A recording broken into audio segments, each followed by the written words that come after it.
Hey guys, tonight we're stepping into a world where medicine was more likely to kill you than cure you. Imagine yourself in a medieval town, the air thick with the smell of unwashed bodies, rotting food, and the scent of herbs that quite frankly might just do more harm than good. Now picture yourself sick, maybe suffering from something as simple as a fever or as deadly as the Black Plague. Who do you turn to for help?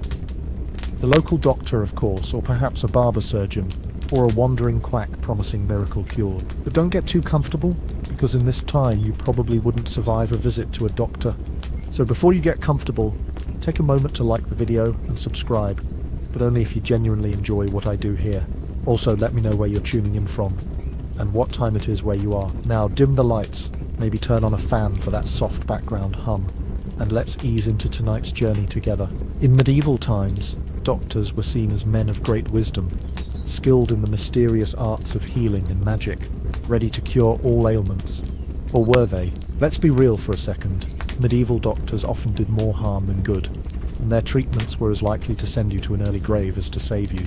You see, medical knowledge back then was a mix of primitive understanding, superstitions, and trial and error, making it a deadly gamble. From bloodletting to poison-laden potions, the healing methods of the time were often straight-up dangerous. You trudge through the grim streets, each corner brimming with life. But it's a rough life. People are crowded into damp, dark homes, suffering from all sorts of ailments. You might have a simple cough, or worse, an infection, but the best option for treatment is usually the local doctor, if you're lucky enough to find one who isn't an absolute quack. And if you're really unlucky, you might end up with someone like a barber surgeon, the kind of guy who's got a razor for trimming your beard and a saw for amputating limbs. It's all in a day's work for these medical professionals. But don't expect that their knives and remedies are designed to heal you. They're more likely to do some irreparable damage. You might wonder why anyone would trust these practitioners, right? Well, back in the day, being a doctor wasn't about knowing science. It was about knowing what the church wanted you to know. The Catholic Church had a monopoly on knowledge, including medical knowledge, which was often steeped in superstition rather than science. You'd go to your doctor, hoping for relief, but often you're left with an even worse prognosis than when you walked in.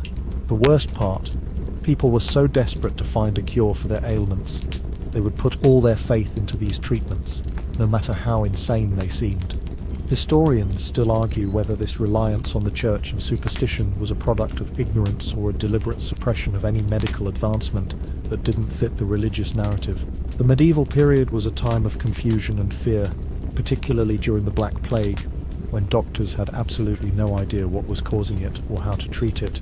In fact, the more they tried to help, the more they made things worse. You might think that someone in a position of authority, like a doctor, would know what was going on, but this was far from the truth. Instead of disinfecting and quarantining people, many doctors just sat back, hoping their prayers to God would save them. When they did intervene, their treatments were often based on outdated ideas about the body and the supernatural, making their efforts not only futile, but sometimes directly harmful.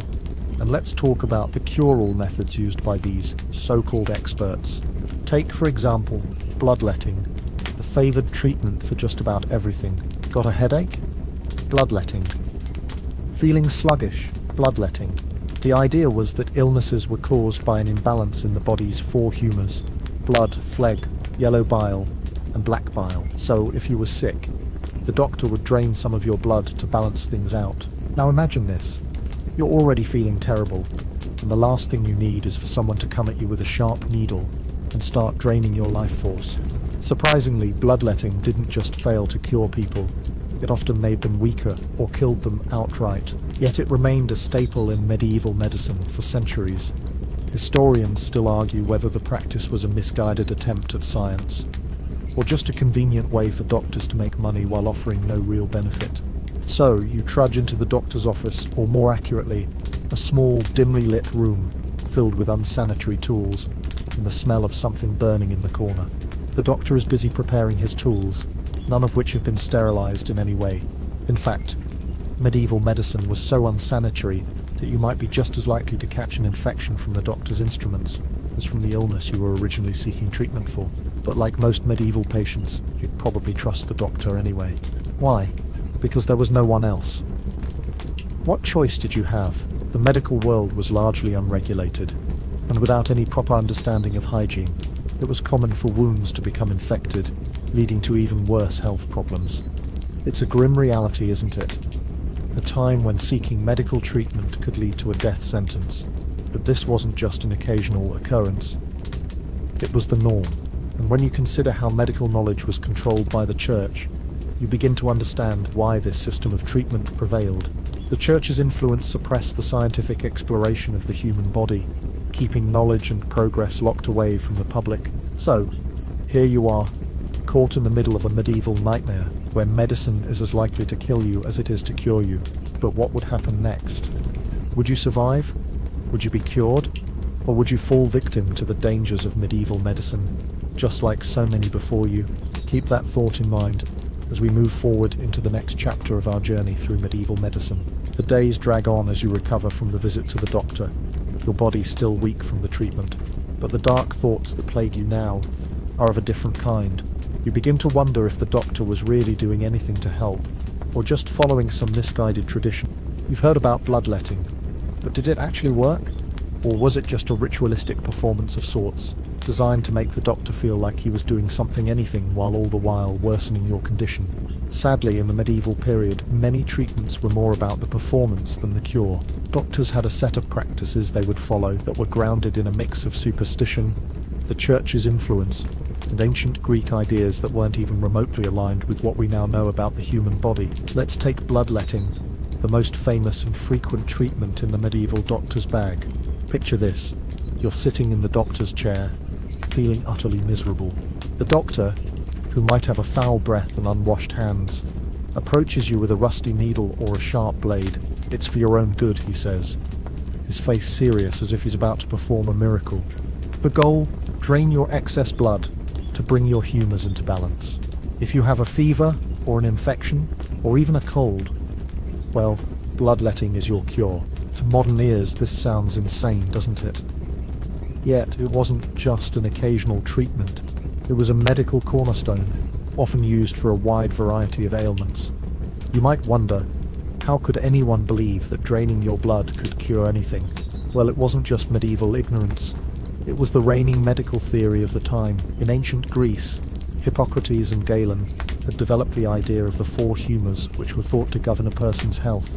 Blood, phlegm, yellow bile, and black bile needed to be in perfect harmony for a person to be healthy.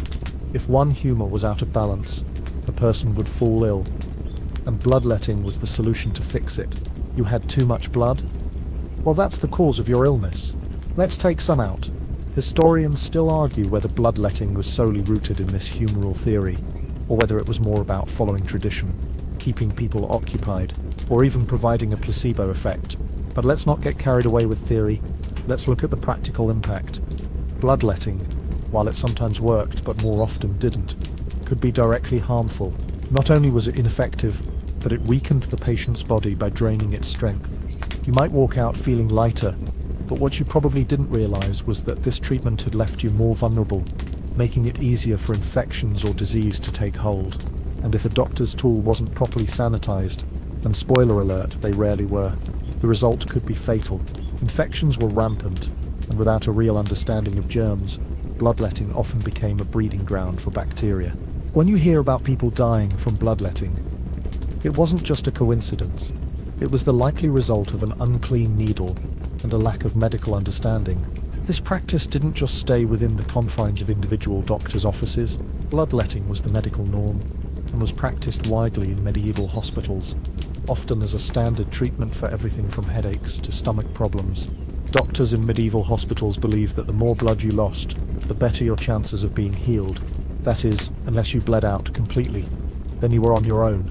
But you'd be surprised how many people actually survived bloodletting and went on to live somewhat normal lives, simply because the treatment was often drawn out in such small amounts that the full risk didn't play out for a while.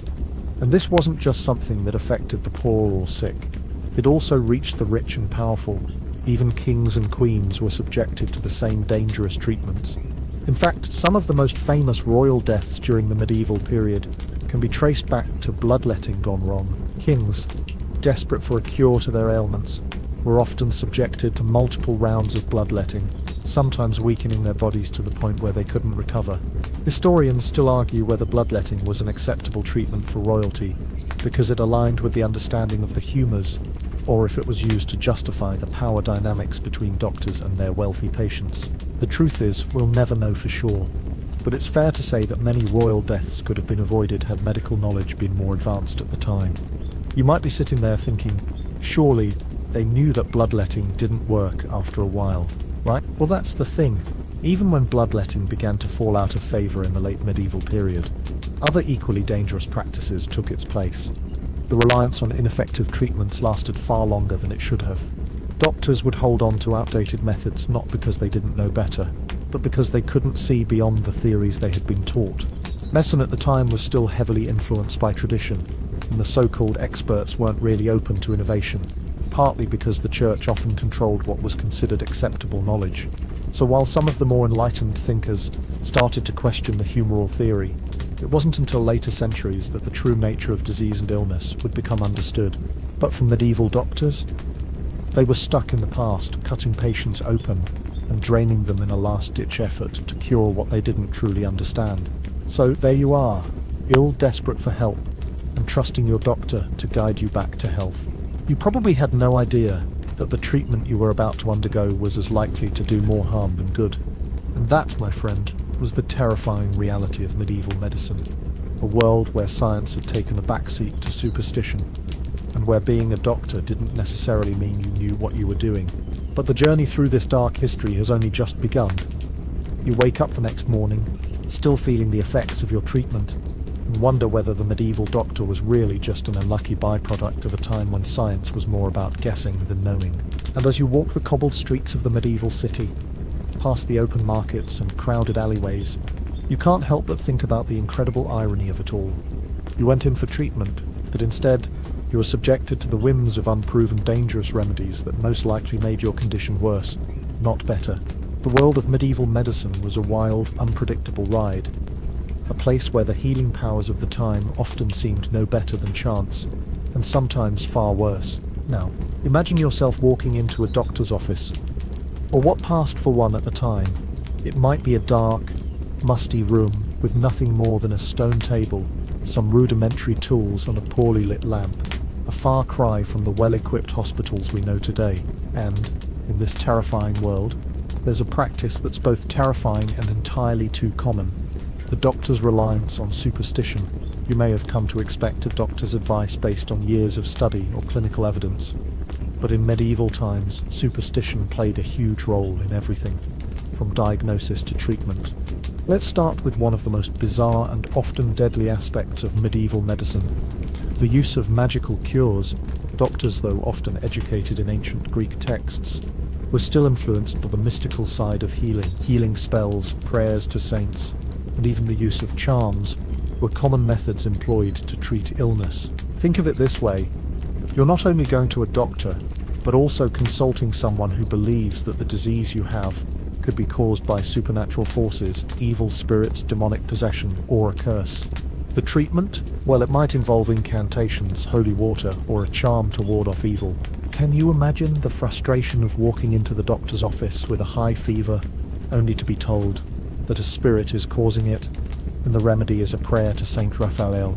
Sure, you're not going to feel any better physically, but at least you're spiritually safe, right? This was the norm for many medieval doctors. While some of them might have had rudimentary knowledge of anatomy, it was still common for them to rely heavily on these so-called supernatural explanations for diseases.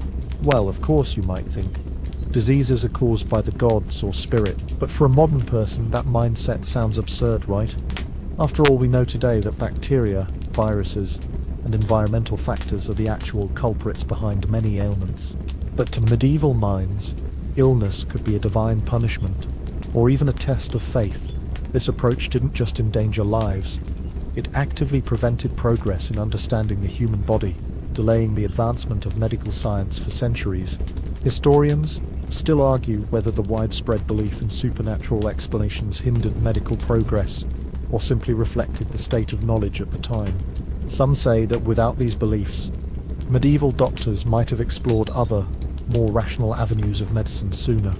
Others suggest that these practices provided a kind of psychological comfort to patients, allowing them to endure their suffering with the hope that divine intervention would save them. But regardless of how we look at it today, it's clear that medieval doctors were operating in a world dominated by the unknown. The modern understanding of disease and the human body wasn't even close to being a reality in the minds of these practitioners. Now, let's take a deeper look at how some of these doctors were trained, or more accurately, how they weren't trained. You might think that medieval doctors were extensively educated in some grand university, learning the medical theories of Galen and Hippocrates, and while that may have been true for a small number of the wealthiest or most powerful, the vast majority of doctors in medieval Europe were nowhere near as formally educated. In fact, many so-called doctors had little to no real medical training at all. They might have learned their craft through apprenticeships where they were taught by others who were equally unqualified. Some might even have learned their skills from older traditions, passed down through families or villages, and that's where things could get really sketchy. Imagine, for instance, a local barber who's also known as the town surgeon. He might cut your hair, trim your beard, and even pull a tooth or two. But here's the kicker. If you need surgery or treatment for a serious illness, he's the guy you go to. Sounds pretty terrifying, doesn't it? Yet, this wasn't an uncommon situation. Barber surgeons were often the go-to healthcare providers in towns and villages, performing everything from basic medical treatments to more serious surgeries, despite having no formal education in medicine or surgery. Many of these barber surgeons were tasked with bloodletting, remember that lovely practice we just discussed, amputations, and even setting broken bones. But most of the time, their tools were not sanitized. In fact, the idea of cleanliness was largely unheard of. Infections from surgical wounds were rampant, and the outcome often wasn't recovery, but death. But if you were unfortunate enough to need one of these medical experts, your fate was in their hands, fingers that might not have washed in days. Talk about a roll of the dice. Historians still argue whether the lack of formal medical education was a product of medieval ignorance or simply a consequence of the times. Did society at large just not value medical education? Or was the information simply not available? Either way, the consequences were disastrous. Instead of having skilled practitioners who could truly heal, you often had people operating under a flimsy understanding of medical practice, where success was measured by a person surviving, not actually improving. Imagine being one of the unfortunate souls who went under the knife, or should we say the rusty saw, only to find that it did far more harm than good. The real kicker, despite all this, many medieval patients didn't have much of a choice. The medical field was controlled by guilds and the church, leaving little room for innovation or improvement. The only thing worse than getting treated by a quack was being treated by one, and then realizing that there was nowhere else to go. That feeling of helplessness, that reality of limited options, was what medieval society had to contend with. You'd walk into a medical consultation, not with the hope of a cure, but with a prayer that your doctor wasn't one of the many who were dangerously unqualified. Now, as you stagger away from that terrifying doctor's office, you find yourself questioning whether any of this was real. Was it all just a game of chance, where your survival depended not on the treatment you received, but on sheer luck? You could almost laugh at the absurdity of it all. Yet this wasn't the stuff of fantasy, it was the grim reality for the vast majority of medieval patients. Medicine was an unpredictable and often deadly game, and the stakes were nothing short of life and death. If you were lucky, you'd have a skilled healer, but if not, you'd find yourself in the hands of someone whose qualifications were dubious at best. Imagine walking into one of those medieval hospitals, which on the surface might have seemed like a place of refuge, but once inside, the grim reality hits you. It's a cold, stone structure with little ventilation, no proper sanitation, and a distinct lack of comfort. The beds are few and far between, and the ones that do exist are filled with the sick and dying. Medieval hospitals were often places where patients went not to heal, but to await death. These hospitals were designed more as places to care for the poor and the elderly, who had no other place to go than as actual centres of healing. Their role was primarily to house the needy, often with no real medical intervention to speak of. In these hospitals, you'd likely find priests or monks taking care of patients, but medical care wasn't their specialty. Instead of offering proper medical treatments, these religious figures would rely on prayer, fasting, and other spiritual means to heal the sick. In fact, many medieval doctors believed that healing was largely a divine act, and that diseases were sent by God as a form of punishment or a test of faith. While this belief was comforting for some, it was absolutely disastrous for others, especially when it meant that medical intervention was seen as secondary to spiritual healing. Historians still argue whether the existence of these hospitals helped or hurt the sick. On the one hand, they provided some form of care to the impoverished, offering shelter and a place to die in peace. On the other hand, without proper medical knowledge or intervention, these institutions became little more than death traps for the vulnerable. Doctors and priests would often be unable to offer any real treatment for the diseases that plagued their patients. Even when they did try to intervene, their methods were more based on tradition than science. This of course led to widespread deaths, which only further reinforced the belief that disease was divine punishment. But let's not forget that medieval hospitals weren't the only place where people sought treatment. There was also the apothecary, the medieval version of the modern-day pharmacist, though not nearly as trustworthy. Apothecaries were often the first point of contact for many who were ill. They would mix potions, elixirs, and tonics, claiming to treat everything from common colds to deadly infections. Some of these remedies were based on natural ingredients, like herbs, while others relied on more dubious substances, such as mercury or arsenic. These concoctions were often more dangerous than helpful, and it wasn't uncommon for patients to be poisoned by the very remedy that was supposed to heal them. The role of apothecaries in medieval medicine is another example of how medical knowledge was a hit-or-miss affair. While some apothecaries were genuinely skilled in herbology and had a basic understanding of how plants could be used to treat illnesses, others were simply opportunists who peddled dangerous substances for profit. In fact, many apothecaries were unlicensed and had little to no formal training. They relied on the same flawed theories that dominated the medical field, such as the four humours, and often recommended treatments that had no basis in reality. The result: people often ended up sicker than they started, or worse, poisoned. But it wasn't just the patients who were at risk. Even the doctors themselves weren't safe. The lack of medical knowledge and proper hygiene meant that doctors, barbers, and apothecaries were often exposed to dangerous diseases and infections. Without understanding how germs spread or the importance of cleanliness, it was common for doctors to fall ill themselves, sometimes even contracting diseases from their patients. This lack of proper hygiene was a major reason why so many people died from simple infections. After all, without antibiotics or sterilization techniques, a minor wound could quickly become life-threatening. So, as you sit there, feeling the weight of medieval medicine settling in, you begin to realize just how terrifying it must have been to live in a time when medical knowledge was so limited. There were no miracle cures, no proven treatments, and certainly no guaranteed. Going to a doctor wasn't a safe bet. It was a gamble. And in the world of medieval medicine, the stakes were incredibly high. As you trudge back through the cobbled streets, you can almost hear the faint cries of those who never made it, the souls who trusted their lives to the hands of doctors who, at best, knew far too little, and at worst, knew too much, and still couldn't help.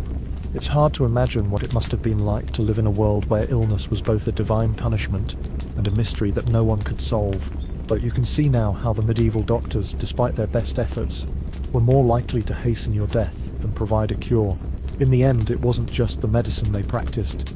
It was the entire worldview that shaped their practice. The belief that illness was caused by supernatural forces, the trust in practices that were more about tradition than science, and the overwhelming ignorance about the true causes of disease, all combined to make medieval medicine a dangerous gamble. As you continue down the narrow, winding streets of the medieval city, the overwhelming sense of danger begins to feel almost suffocating. The world around you seems to have been shaped by superstition, fear, and a lack of understanding that permeates nearly every aspect of life, especially when it comes to medicine. You start to realize that the medieval doctor's office, or what passed for one, was more of a death trap than a place of healing. And this dark reality wasn't confined to just a few unlucky souls. No, it was the shared experience of countless people who, in their most desperate moments, sought help from those who could do little more than guess at their ailments. Now picture yourself in one of the many medieval homes, where sickness is a constant presence. It's not unusual for families to be plagued with constant illnesses, fevers, coughing fits, mysterious rashes, and the household's only line of defense is the local apothecary. or barber surgeon. If you're particularly unlucky, you might even be taken to one of the many itinerant quack doctors who travelled from town to town. These doctors would sell miracle cures, often concoctions of unknown ingredients, promising cures for anything from the common cold to more serious diseases. It's hard to imagine now, but these quacks often had as much authority as the trained doctors of the time, mostly because they could speak with confidence and had no problem offering up a solution, no matter how ludicrous.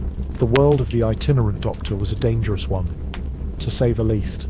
Imagine someone with absolutely no medical training, armed with nothing but charisma and a collection of questionable concoctions, coming to your door with the promise of curing whatever ails you.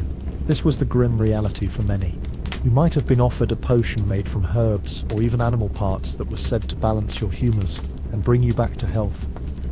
Unfortunately, many of these remedies didn't work, and some even worsened your condition. For example, mercury, a common ingredient in medieval remedies, was used to treat everything from syphilis to digestive problems, but as we now know, mercury is highly toxic, and its use as a treatment often led to poisoning and death. But let's not get ahead of ourselves. You may wonder, how did these quack doctors get away with it? Well, the truth is, they could because there was no regulation. In fact, the very idea of medical licensing didn't exist in the medieval period. Doctors, quacks, and anyone with a cure to sell could operate without any formal education, and the public, desperate for answers, often had no choice but to trust them. The lack of standards meant that you could be taken in by someone who was completely unqualified to treat you, simply because they could speak the language of medicine, even if they didn't understand it. This was a dangerous, unpredictable world where survival wasn't just about what treatment you received. It was about the luck of who you saw, and whether they truly understood what was happening with your body. Now, step back and imagine being a patient who's endured a grueling diagnosis, a fever that's lasted for days, or a mysterious pain that no one can seem to identify. You feel vulnerable, desperate. You need help, but the only help available is often the least reliable. You're caught in a world where a doctor may look at you and with a deep frown tell you that your illness is caused by an imbalance in your humours, too much phlegm perhaps, or too much black bile. The treatment, a series of potions or worse, bloodletting. You might even be given something with a strange name, something that sounds official, but is really just a mix of herbs, minerals, or animal parts that have no business being in your system. And despite how it makes you feel worse, you have no idea that the doctor you've trusted might be just as clueless as you are about your real diagnosis. If this wasn't bad enough, medieval medicine was a labyrinth of contradictions. One doctor would tell you that a cure for fever involved purging your body of excess bile, while another might suggest a completely different treatment involving herbal teas or bloodletting. Yet, for all these various methods, none were scientifically grounded. The people of the time had no understanding of germs or bacteria, so illnesses were often chalked up to divine wrath, bad air, the miasma theory, or the influence of celestial bodies. The science was simply not there. Imagine that the fever you have today could be explained by someone claiming that your stars were misaligned, or that a bad odour in the air was the culprit. Not only would these ideas fail to cure you, they would also delay your actual treatment, allowing your illness to grow worse, and sometimes even kill you. This brings us to the infamous idea of miasma, the belief that bad air, filled with toxins or vapours from decaying matter, caused disease was widespread in the medieval world. You could be stuck in a crowded, unsanitary home filled with the stench of waste and filth, and doctors would still insist that your condition was caused by nothing more than the foulness of the air around you. The treatment for this? Fresh air, usually accompanied by incense and herbal remedies, to purify your body. The irony here is hard to miss. Doctors and apothecaries, while believing they were curing you, were often offering remedies that only compounded your suffering. At the same time, medieval medicine was often at the mercy of religion. When physical ailments didn't have clear explanations, the church became involved, and faith-based treatments took priority over scientific ones. Healing prayers, exorcisms, and even pilgrimages to sacred sites became part of a patient's treatment plan. And while these religious methods might offer spiritual comfort, they had little to no effect on the physical causes of the disease, but they were part of the social fabric, and it was easier for people to trust what they knew, the power of divine intervention, than to believe in the more abstract concepts of illness. especially when the physical treatments they were offered were so inadequate. Historians still argue whether this deep reliance on faith in the medieval period was a form of societal control or simply a product of the times. Some believe it stifled medical progress, while others argue that the role of faith in healing was a natural response to the uncertainty of life.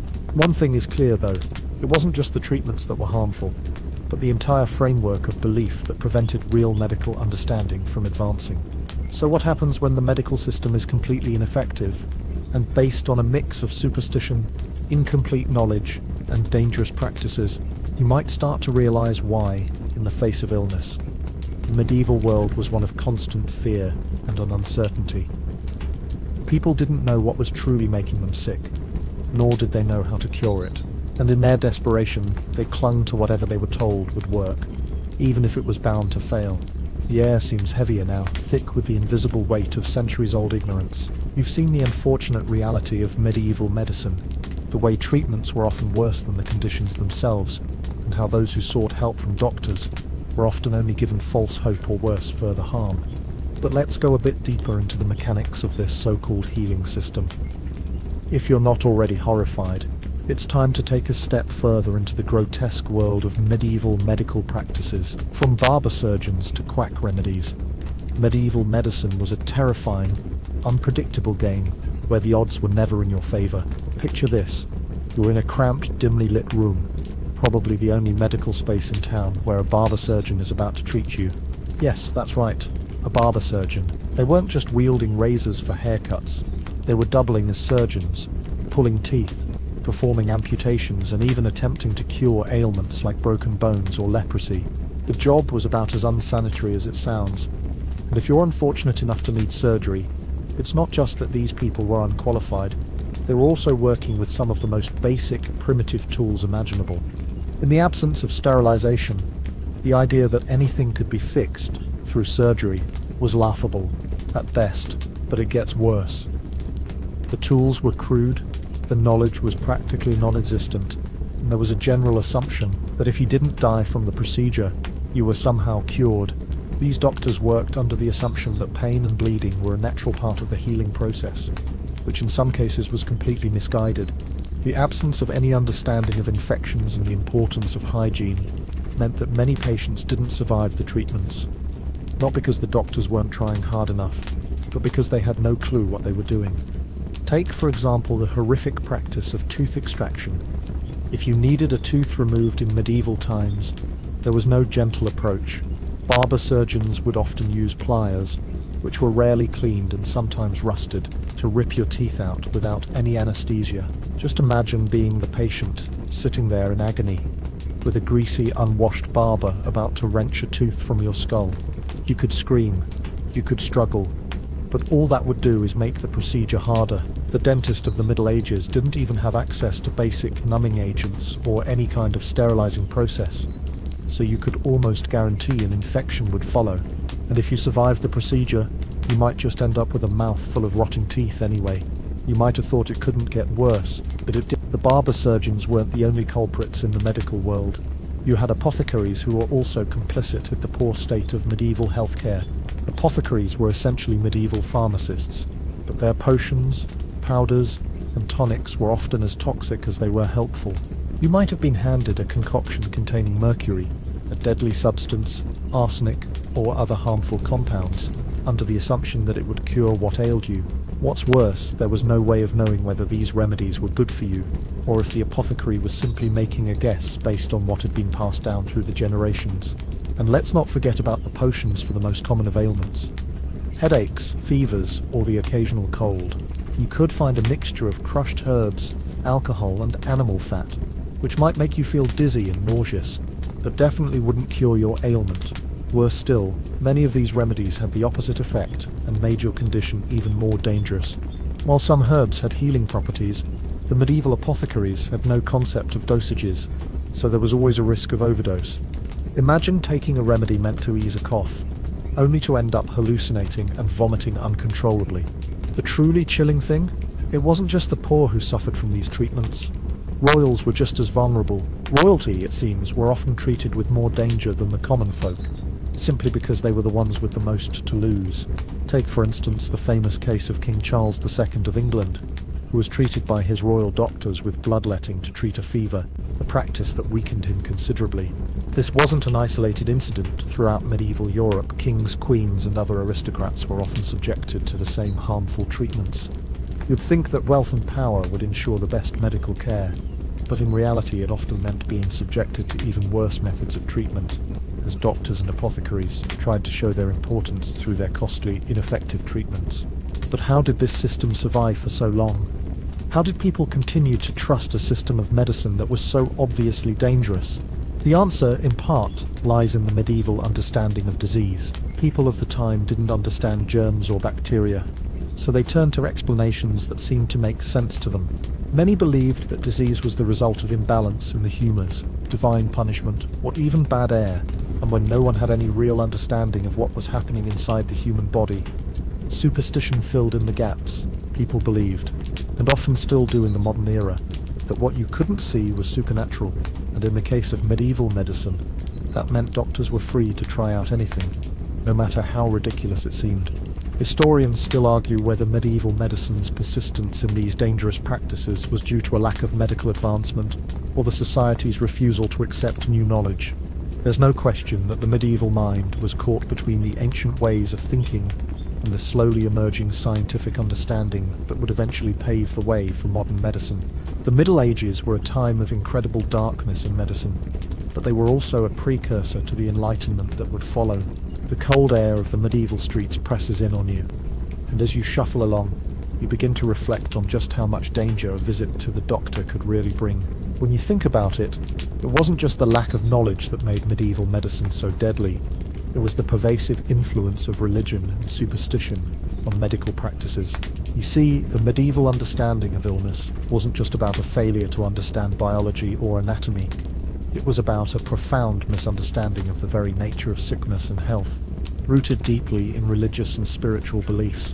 When a person got sick, they didn't just turn to science, they turned to faith. Picture this. It's the middle of a long, cold winter. You've caught a fever. The chills have set in, and your body aches in ways you can't even describe. You've been feeling miserable for days. But when you go to your local healer, it's not for a diagnosis based on science. It's for a diagnosis based on belief, the cause of your illness. Sin, punishment from God, or perhaps an evil spirit residing in your body. So instead of medicine that could actually treat your symptoms, the solution is prayer, repentance, and perhaps even a visit to a saint's shrine. This reliance on religion rather than reason was far more common than you might think. It meant that many medieval people were being treated for problems that were spiritual, not physical. This spiritual approach to medicine was so pervasive that it influenced nearly every aspect of medieval healthcare. For instance, many doctors of the time, particularly those with ties to the church, believed that disease could be caused by an imbalance in the soul.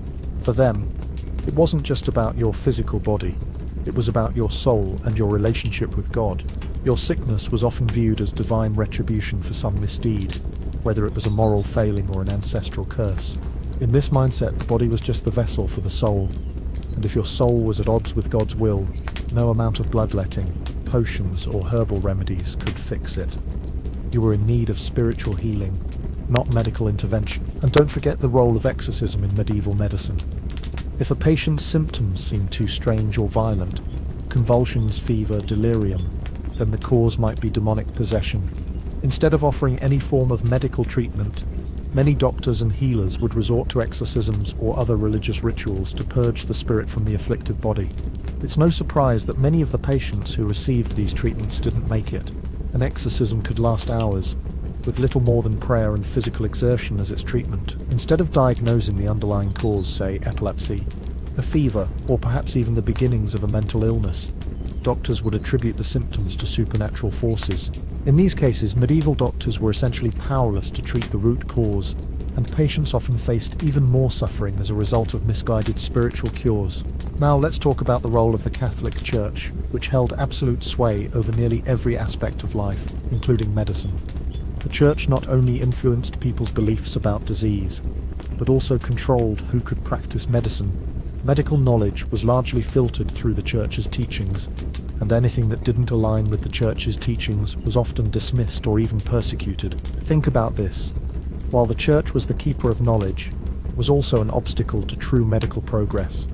Instead of allowing experimentation or new ideas to thrive, it suppressed any theories that didn't fit within its framework of faith. Doctors were expected to adhere to the belief that illness was divinely sent, and that healing could only come through divine intervention or the use of religious rituals. But while some doctors went along with the church's teachings, others found ways to work around it.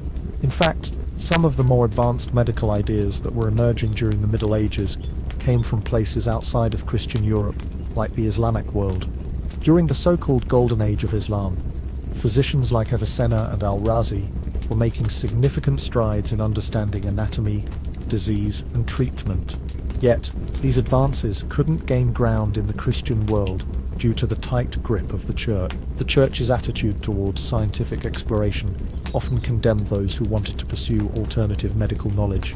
This belief in divine causes for illness didn't just affect treatment, it also had a huge impact on how diseases were perceived. Leprosy, for example, was a disease that was viewed as both a physical affliction and a spiritual punishment. People who were afflicted with leprosy were not only marginalized because of their disfiguring symptoms, but they were also shunned because it was believed that they were suffering because of sin. The stigma surrounding leprosy was so powerful that it led to the creation of leper colonies, where the sick were cast away from society and left to die in isolation. You can imagine the psychological toll this took on the afflicted. Instead of receiving the medical care they needed, many lepers were simply ignored and left to suffer in misery, abandoned by both society and the medical community. But even more common ailments were treated with a combination of superstition and prayer, rather than science. Fever? It must be a sign that your humours are out of balance, or maybe you've angered the saints. Stomach pains? Perhaps you've been cursed by a jealous neighbour. What could be more infuriating than going to a doctor, hoping for relief from an ailment, only to be told that the real cause of your suffering is something intangible, something that could only be fixed with prayer, penance, or an offering to the saint? The medieval doctor's office was a place where the walls between religion and medicine were non-existent, and that lack of distinction led to countless missed opportunities for actual healing. Historians still debate the extent to which the Church's control over medical knowledge actually stifled progress. Some argue that the Church was a necessary institution for maintaining order and stability, while others believe that it was a huge obstacle to the development of a rational, evidence-based approach to healthcare. Either way, one thing is clear. The medical landscape in medieval Europe was far from the scientific pursuit of healing we know today. It was a time when faith was as important as facts, and the boundaries between the divine and the human body were incredibly blurred. As you trudge deeper into this labyrinth of medieval medicine, the more you start to realize that the road to recovery wasn't just paved with superstition, but also steeped in a tragic misunderstanding of the very human body itself. The ignorance of the time is staggering, at least by modern standards, but it wasn't just a matter of flawed treatments.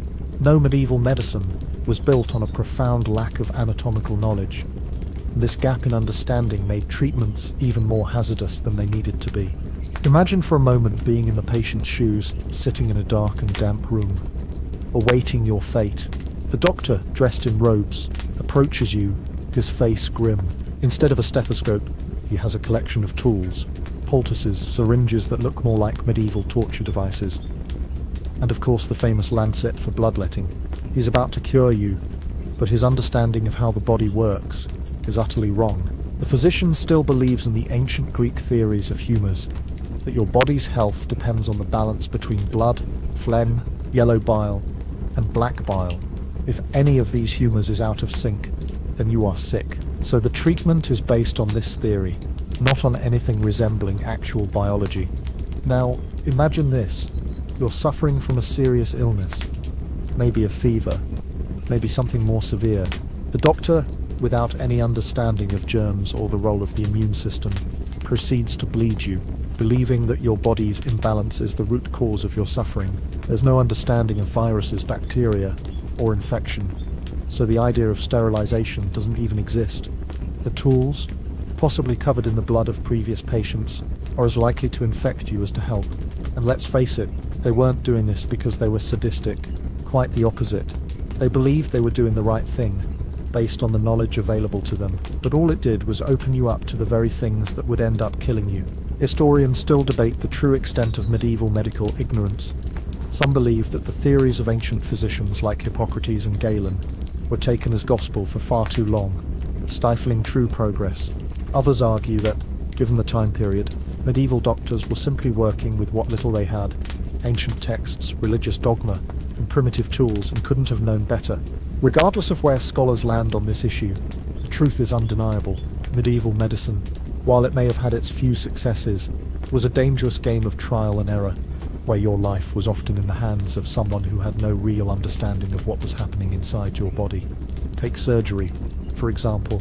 Now, you may have heard about how medieval surgery was little more than crude hacking and slashing, and unfortunately, that's not an exaggeration. If you needed surgery in the Middle Ages, whether it was an amputation, removing a tumour, or fixing a broken limb, you were in for a terrible experience. First, you had no anesthesia. That's right, no numbing agents, no laughing gas, no nothing. If you needed to be cut open, your options were simple. Either you endure the agony, or if you were really unlucky, you get to pass out from the pain. If the surgeon didn't know exactly what he was doing, and even if he did, the results were often catastrophic. Infections were rampant, and without the ability to sterilize tools or understand the basics of hygiene, the chances of dying from sepsis or some other infection were incredibly high. Now, let's pause for a moment and think about the mental toll this must have had on both the patient and the practitioner. Imagine lying there in the dark, in a cold, stone room, with your life in the hands of someone who probably knows just as little about anatomy as you do. To make matters worse, most medieval doctors didn't understand the importance of washing their hands or their tools between procedures. The idea of germs wasn't even on the radar. Surgery, as you can imagine, was often a last resort, and when it was performed, the outcome was frequently fatal. The lack of anesthesia was just the beginning. Even after the physical trauma of surgery, medieval doctors didn't have anything resembling effective aftercare. If you survived the procedure itself, the healing process was just as dangerous. Wounds were left open, with no antibiotics to fight off infections. Sometimes the best a doctor could do was apply a salve or dressing made from herbs that had little to no effect on your wound. The idea of preventing infection or monitoring a patient post-surgery was as foreign as the concept of sterilization. You can't help but wonder how anyone survived these treatments. The truth is, not everyone did.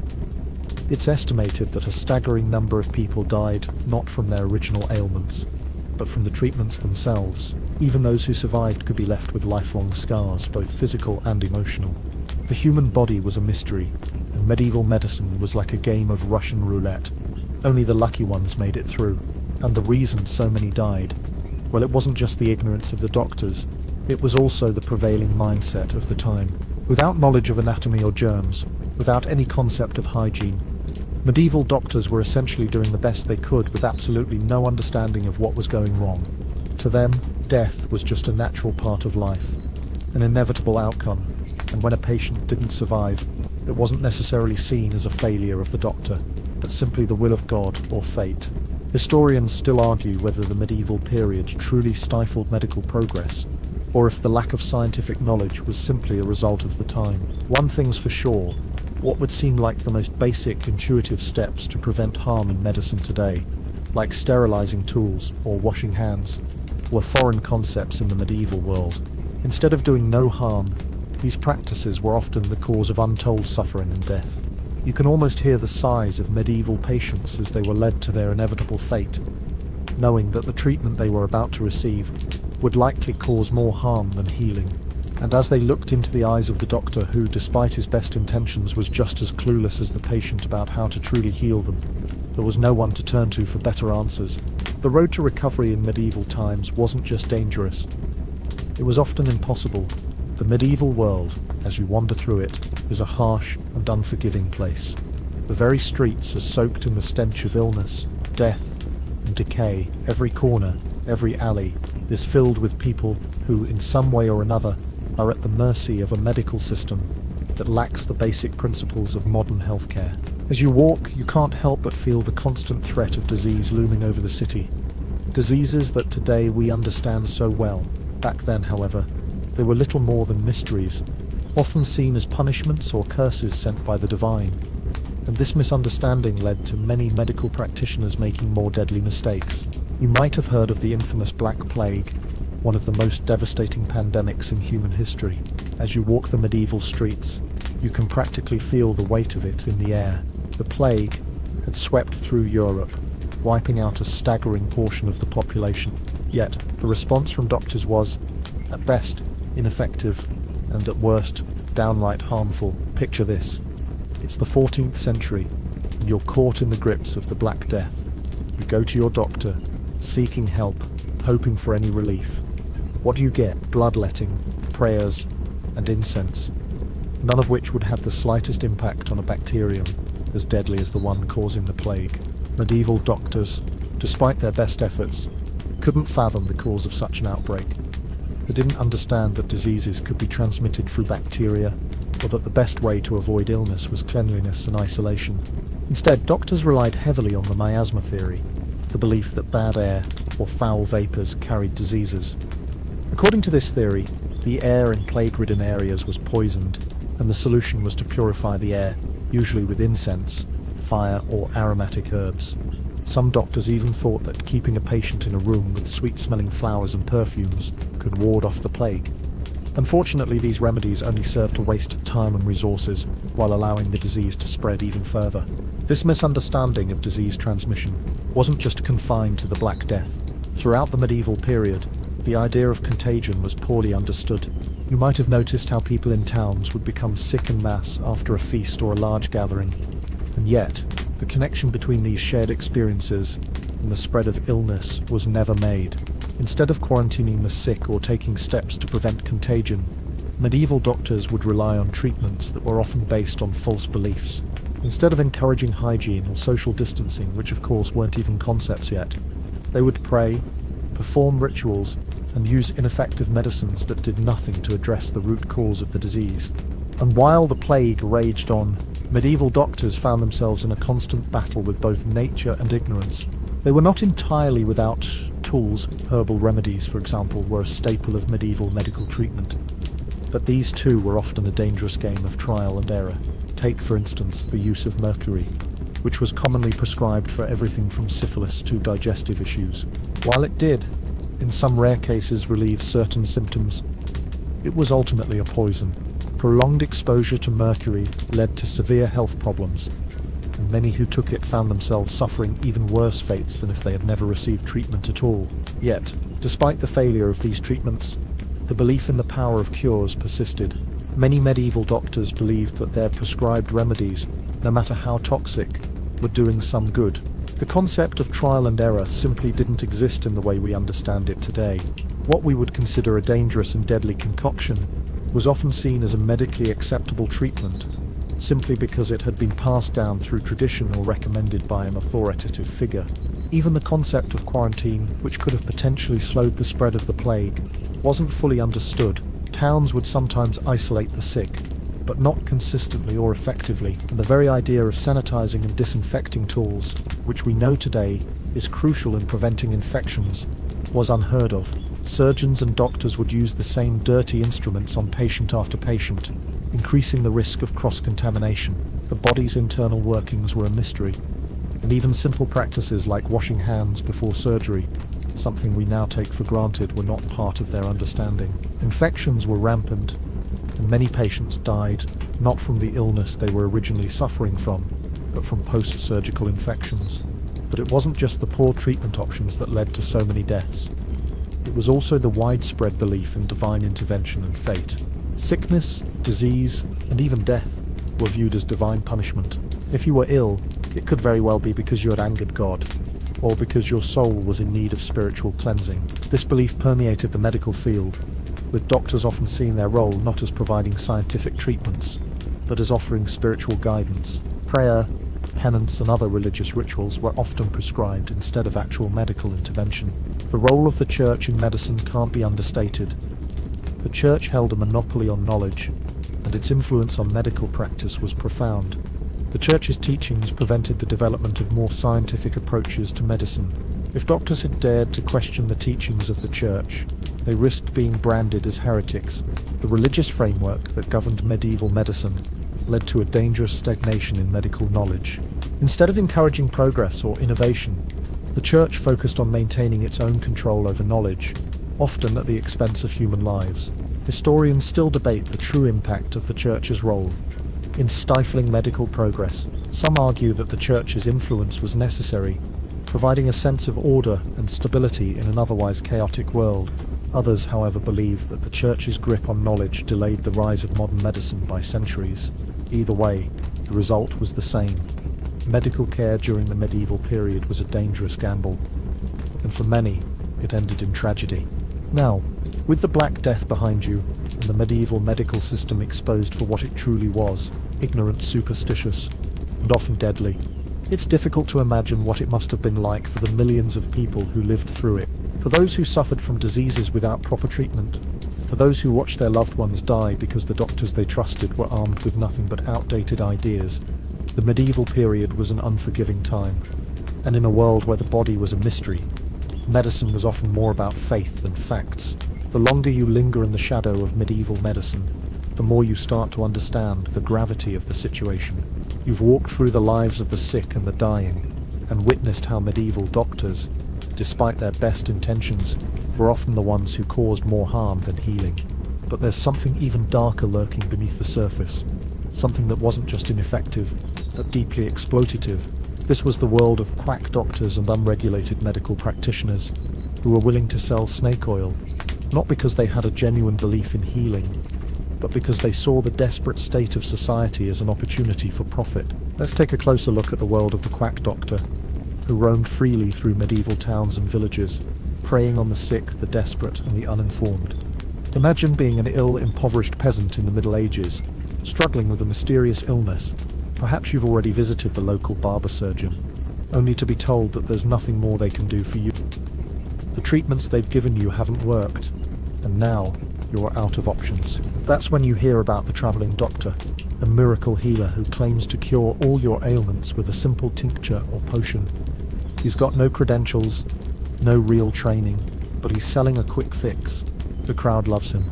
He speaks with such confidence, with such ease, that it's hard not to believe. After all, who else is offering help? The quack doctor knows this, and he plays on it. The travelling doctor's medicine often consisted of potions made from herbs, animal parts, and sometimes downright dangerous substances like mercury or arsenic. These were touted as cures for everything from headaches to more serious conditions like leprosy or syphilis. The most infamous of these treatments were the so-called miracle cures. Picture yourself standing in the middle of a bustling medieval marketplace, where a quack doctor holds up a small vial of liquid. "The cure for everything that ails you," he exclaims, and the crowd gathers around. This elixir, he promises, will restore your health, your energy, your youth. You've heard about it from your neighbours, who are desperate for something to ease their suffering. But what they don't tell you is that the potion could be more toxic than healing.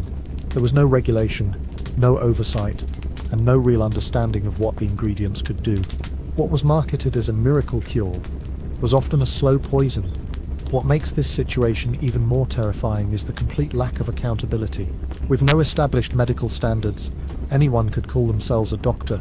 These quacks knew that people were desperate for answers, and they capitalized on that vulnerability.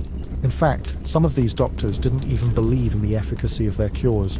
They knew they were selling false hope, but they didn't care, so long as they were lining their pockets with the money of the sick. And the truth is, no one could stop them. There were no real laws in place to regulate medical practice, and it was difficult for the public to discern between someone truly qualified and someone simply looking to profit off their suffering. Historians still debate the extent to which quackery was recognized as such during the medieval period. Some argue that medieval people were simply more trusting of authority figures, and the concept of fraudulent healing was not as well understood as it is today. Others suggest that quackery was as obvious as it is today, but the public had no way of identifying fraud due to the lack of education and medical literacy. Either way, the presence of these unqualified doctors was a major factor in the suffering of the medieval population. Instead of receiving genuine medical care, people were often led further down a path of desperation and misery, trusting in false hope rather than science. But what happens when even the so-called qualified doctors were just as clueless?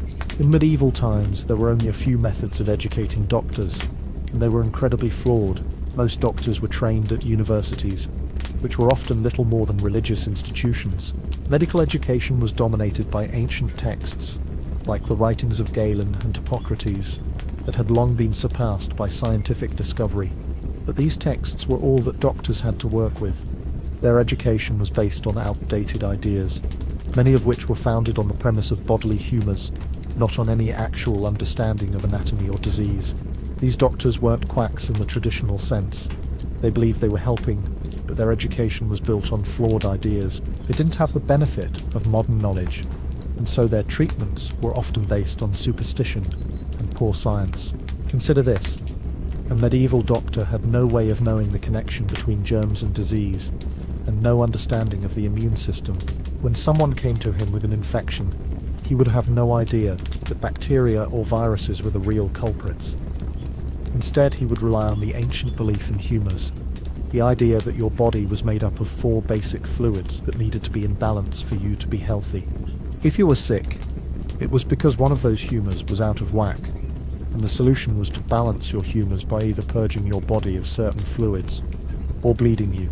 Can you imagine walking into a doctor's office with a fever, only to have them prescribe bloodletting, believing it would restore balance to your body? This isn't just ineffective, it's actively harmful. The unfortunate truth is that these doctors were often more concerned with preserving their social status and their relationship with the church than with actually helping people. The church's control over medicine and learning meant that any new or unknown ideas were not just suppressed, they were actively persecuted. If a doctor tried to introduce a new way of thinking or new methods of treatment, they risked being branded a heretic. In this environment, innovation was stifled, and patients continued to suffer as a result. The lasting impact of these practices was that many of the most common treatments, bloodletting, potions of dubious origin, and spiritual rituals, became entrenched in medieval society. Even as the Renaissance approached, it would take centuries before modern medicine would even begin to emerge from the shadows of ignorance. The slow pace of progress meant that, for the average person in the medieval period, a trip to the doctor was a gamble, a desperate roll of the dice where, more often than not, the odds were against survival. The streets of medieval towns, once bustling with life, now shadowed by the grim realities of poor healthcare. As you walk through the crowds, you can't help but notice how much of the everyday life of medieval people was centered around trying to stave off illness. With doctors practicing dangerous, often ineffective treatments, and no concept of hygiene, it's no surprise that disease ran rampant, claiming the lives of young and old alike. Yet, despite the widespread suffering, there was one constant that seemed to persist. Hope, however misplaced, was a powerful force. You couldn't help but wonder if the medieval mindset, the belief that illness could be cured through prayer, or that divine forces were at play, was what allowed the people to survive in an otherwise hostile world. In a time when life expectancy was low and disease was common, the faith in doctors and supernatural healing was often all people had. But how did this belief take root? How did the medical community, filled with so much superstition and ignorance, manage to keep the illusion of competence alive? The answer lies in the structure of society itself. In medieval times, there were no consumer protection laws, no professional bodies to hold quacks and frauds accountable, and no way for people to truly know whether the remedies they were given were effective or not. The world was at the mercy of those who claimed to have answers, whether they were genuine doctors or unscrupulous charlatans out to make a quick coin. The medieval medical system was, in many ways, more a reflection of society's attitudes towards illness than a scientific pursuit of healing. The way people viewed their doctors was grounded more in superstition and the teachings of the church than in an understanding of anatomy or disease. When a person fell ill, the first thing many would do wasn't to seek out a physician, it was to pray. Prayer, fasting, pilgrimages, and offerings to saints were considered integral parts of healing. People believed that their illnesses were God's will, and therefore the best way to heal was to appeal to a higher power. It was more about spiritual healing than physical recovery. And then came the quacks. These con men were masters at exploiting that very faith. They travelled from town to town, promising miracle cures to desperate people who had nothing else left to hope for. Picture yourself as a mother, with a sick child, walking through a medieval market square, when you encounter a man selling a potion that promises to cure everything from coughs to fevers. He speaks with the confidence of a man who has seen hundreds of patients cured, yet you know deep down that his success is more about luck and word of mouth than actual medical knowledge. But what other choice do you have?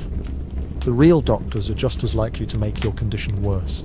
It's easy to scoff at these quacks from a modern perspective, but when you place yourself in the shoes of a medieval person, it's a little more understandable.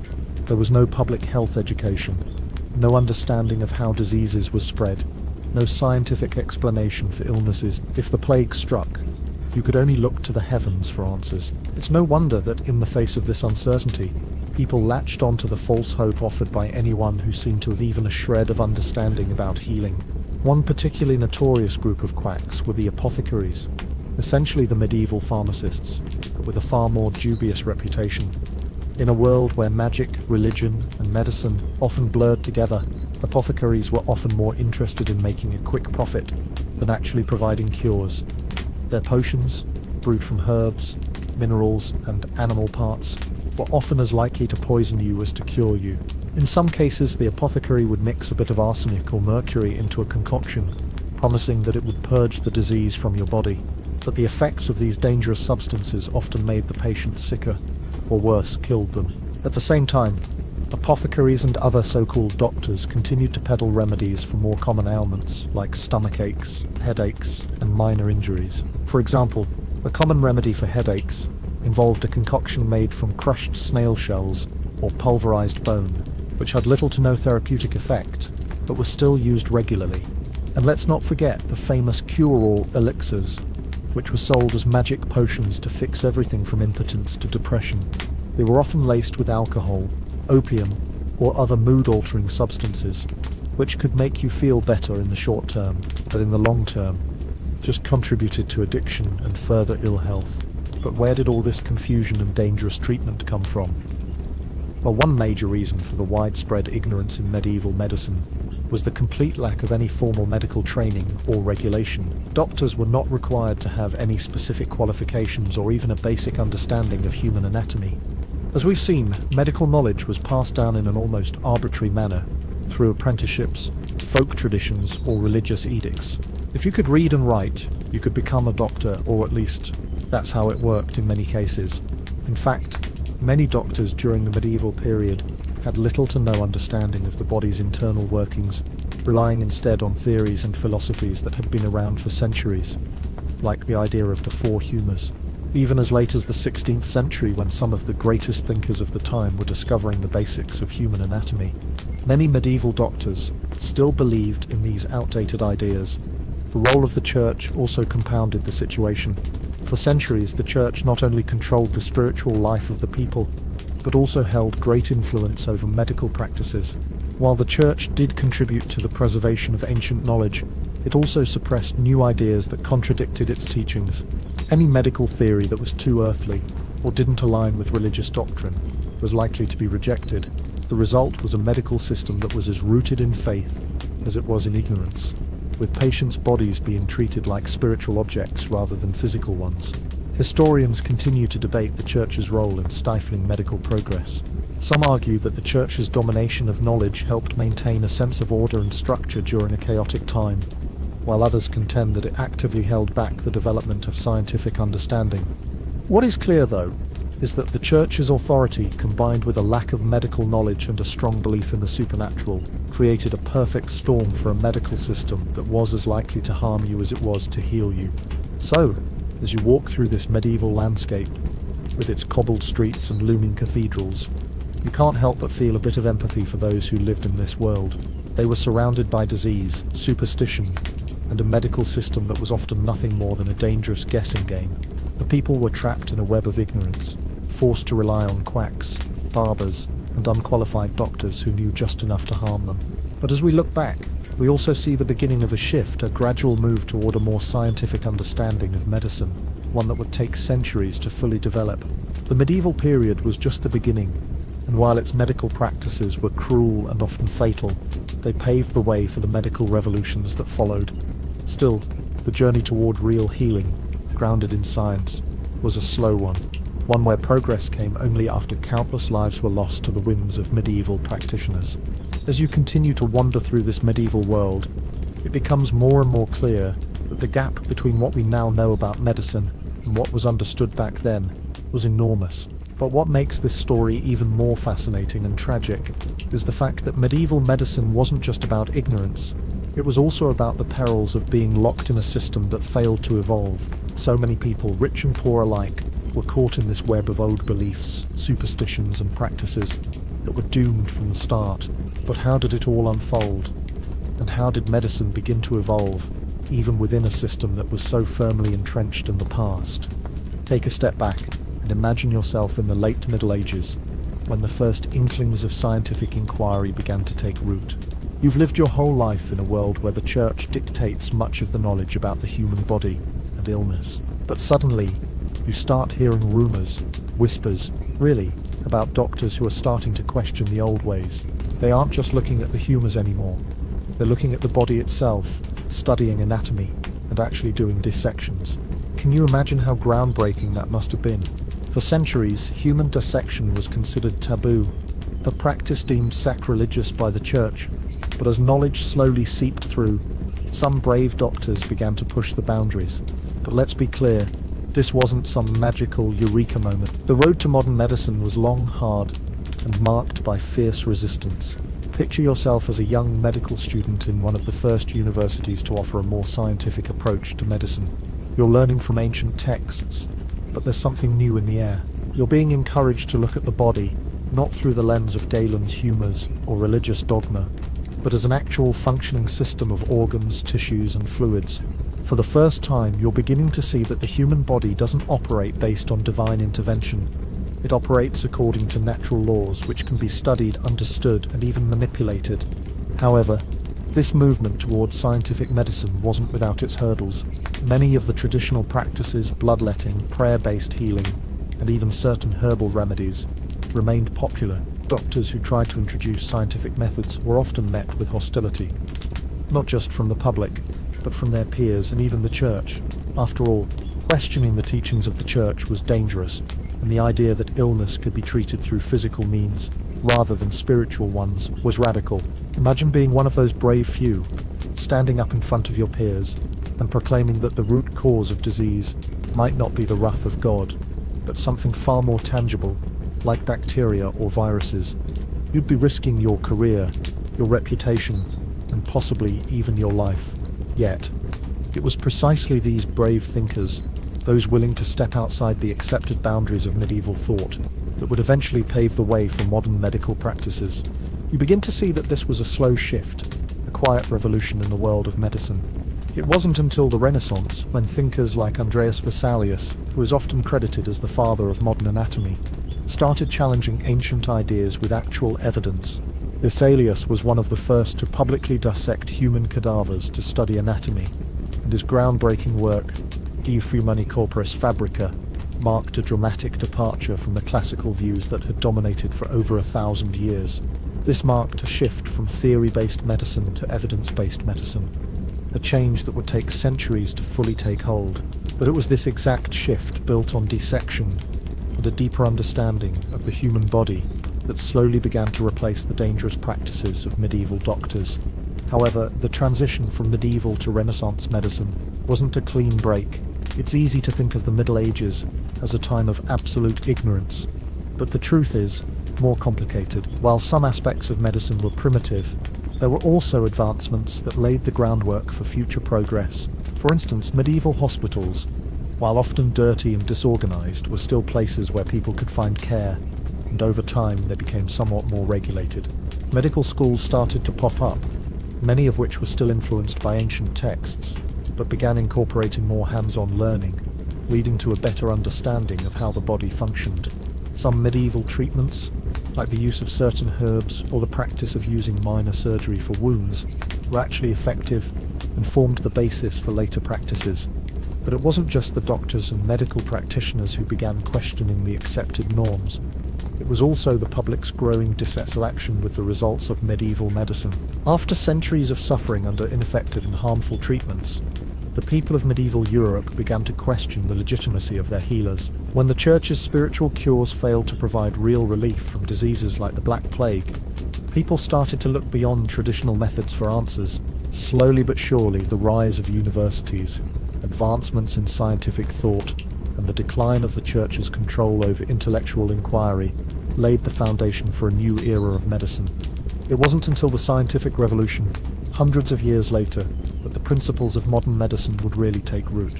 The work of pioneering scientists like William Harvey, who first described the circulatory system, and the development of the microscope would reveal the true mechanisms of disease and healing, eventually leading to the breakthroughs that shaped the medical field we know today. Still, the road was long, and those early days of scientific medicine were filled with missteps, trial and error, and even more suffering. But you can see now how the seeds of change were planted during the Middle Ages, however unwittingly.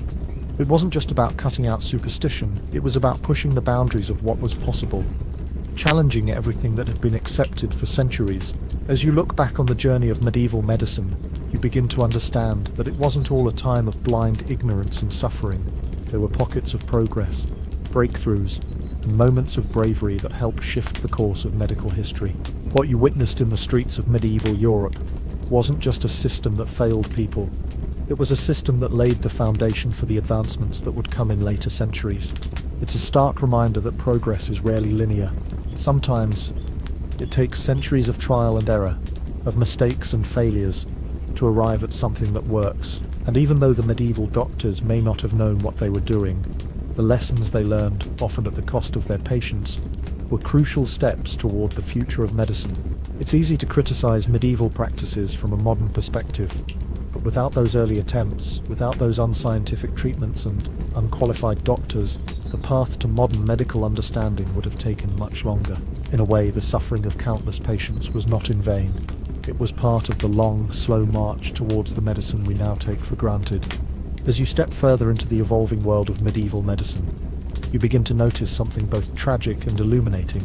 Despite the deep and dangerous ignorance that pervaded the medical field, there were moments of profound human resilience. While doctors may have had little understanding of the actual causes of disease, they were not entirely without their attempts at remedying suffering. The doctors, barbers, apothecaries, and other practitioners, no matter how misguided, were all trying, in their own way, to help people. But what becomes increasingly clear is that their success wasn't based on knowledge or science. It was based on something far more intangible: belief. You wander through the marketplace, surrounded by the sights and sounds of a bustling medieval town. The stalls are full of the usual wares: clothes, food, and herbs. At one corner, a modest stall is filled with jars of tinctures, powders, and potions, all labelled with names that promise to heal anything from a sore throat to wasting diseases. These are the apothecaries, the medieval chemists, and they had as much control over the health of the population as any doctor. The apothecary, though often seen as the first line of defence against illness, was just as much a part of the superstition-laden medical world as anyone else. The potions they sold were often made of a confusing mix of ingredients: herbs, minerals, animal parts, and some of them were downright toxic. Take mercury, for example. In medieval times, mercury was considered an effective cure for a wide range of ailments, from syphilis to digestive issues. But instead of healing, it often killed or permanently harmed patients. Many of the potions were based on nothing more than trial and error, with no real understanding of the chemical properties of these substances. The apothecaries didn't know that mercury was toxic, and so they continued to use it, all the while thinking it was the perfect cure. As you watch an apothecary carefully prepare a potion, you realize just how much trust medieval people placed in their remedies. This trust wasn't based on knowledge or results, it was based on faith. People believed that these potions, these mixtures, could heal them because that's what they were told by those in authority. It didn't matter if the remedies worked or not. What mattered was the ritual, the belief, and the hope. It's not that the people were ignorant or naive. It was simply that they didn't have any other options. There were no alternatives to these herbal mixtures and strange concoctions. The apothecary's word was law. And if the potion didn't work, it was because the patient didn't believe hard enough, or the planets weren't aligned correctly.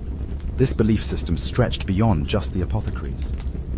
Doctors, too, relied heavily on ritual and religious practices to heal the sick. Medicine, during the medieval period, wasn't a profession based on experimentation or observation. It was a profession steeped in tradition and dogma. Medieval doctors didn't perform scientific trials or measure the effectiveness of their treatments. Instead, they followed the teachings of ancient scholars like Galen and Hippocrates, who had written about the balance of the four humours. They believed that illness was caused by an imbalance in these humours, and the treatment was often just as misguided. Bloodletting, which we've discussed earlier, was thought to restore balance, and while it was ineffective and often fatal, it continued to be the standard treatment for centuries. As you watch the doctor prepare for another round of bloodletting, you can't help but feel the grim absurdity of the whole thing. The patient is still conscious, still aware of the procedure that's about to be performed on them, and the doctor looks more like a man going through the motions than someone engaged in an effort to heal. There's no empathy, no understanding of the suffering the patient is about to endure, just a cold, clinical belief in the effectiveness of an outdated and deadly practice. It's not about healing, it's about tradition. It's about the unshakable belief in practices that were more about what had worked or seemed to work in the past than about what was actually effective. And this, at its core, is one of the most disturbing truths about medieval medicine. It wasn't based on knowledge, but on a deep and unshakable belief system that had little regard for actual evidence. This dependence on belief extended to even the most desperate of situations. If you contracted an illness that was deemed to be caused by supernatural forces, you might find yourself turning to prayer or religious rituals rather than a medical doctor. After all, the Church was still the ultimate authority on what constituted illness and health. Even if the physician could not offer a physical cure, he might still administer religious healing. This often involved prayers to saints or holy relics believed to possess healing powers. One of the more common treatments was the use of relics, pieces of clothing or bones from saints that were believed to have divine healing power. People would travel long distances just to touch a relic, believing that it would cure them of their ailments.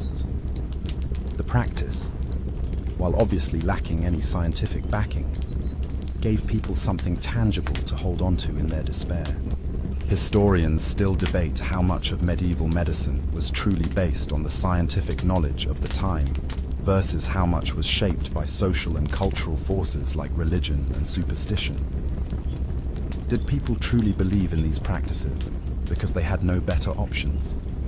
Or was there something about the faith that gave them a sense of control in a world that was otherwise out of their hands? Was medieval medicine just an attempt to cope with the unknown? Or was it a reflection of a deeply spiritual approach to life and death? The answer of Isitition, as it turns out, is complex. Some scholars believe that medieval medicine was so deeply rooted in religion because it was the only explanation available for the mysteries of life and illness. Others suggest that it was a combination of the Church's teachings, combined with the people's lack of scientific knowledge, created a world where belief was the only means of finding comfort. And while this may seem absurd from a modern perspective, it was the only framework available to people at the time. In a world where the boundaries between the supernatural and the natural were blurry at best, the belief in divine intervention seemed just as valid as the belief in a physical cure. But ultimately, these beliefs were what kept the medieval world stuck in its medical ignorance. It wasn't just about the bad practices or the unqualified doctors. It was about the absence of a system that allowed for true scientific exploration and progress. If the answers to disease were rooted in divine intervention, who needed to explore the true nature of the body? If illness was caused by bad humors, why bother with studying the circulatory system? In this world, progress was slow, and many of the ideas that could have led to medical breakthroughs were buried under layers of tradition and faith. As you make your way deeper into this medieval world, a feeling of discomfort lingers in the air. You've seen the ways in which medicine was grounded in ignorance, superstition, and ritualistic beliefs. But there's something more at play here, a concept that, while insidious, played a major role in shaping medieval medicine, the role of class and wealth in determining who received medical care and who didn't. The question of whether or not you survived medieval medicine depended not just on what treatment you received, but who you were. Your social class, your wealth, and your status in society all had a profound impact on whether you got the care you needed or if you even survived the doctor's intervention. In a time when medical knowledge was scarce and treatments were often more dangerous than helpful, the wealthy had access to the best that medieval medicine had to offer. They had personal physicians, doctors, who were often more educated and better trained than the average barber surgeon. These royal and noble doctors had access to rare medical texts, were often better versed in ancient medical philosophies, and had the luxury of experimenting with treatments that might not be available to the common folk. When a noble or royal family member fell ill, they could afford the most expensive remedies, the rarest herbs, and the most elaborate treatments that the doctors could provide. They could even have the luxury of being bled multiple times. Each treatment performed with the knowledge that, if it didn't work, there was always another physician and another chance at recovery. But if you were a peasant, life was much different. When the common folk fell ill, they had to rely on the local village healer or apothecary, someone who might not have had any formal training at all, but who nonetheless carried out treatments with confidence. If you lived in a rural area, the nearest doctor might be miles away, and by the time he arrived, you might be dead. There were no hospitals that were built for the poor, just makeshift homes and huts where people would crowd together and pray for a miracle.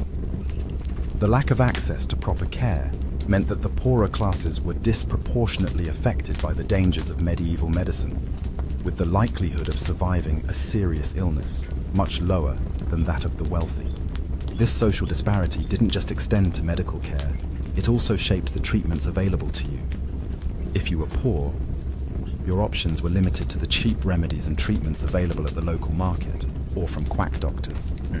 Most of these doctors had little to no real understanding of what they were doing, and their remedies often relied on superstition or guesswork. But for the rich, the situation was much different.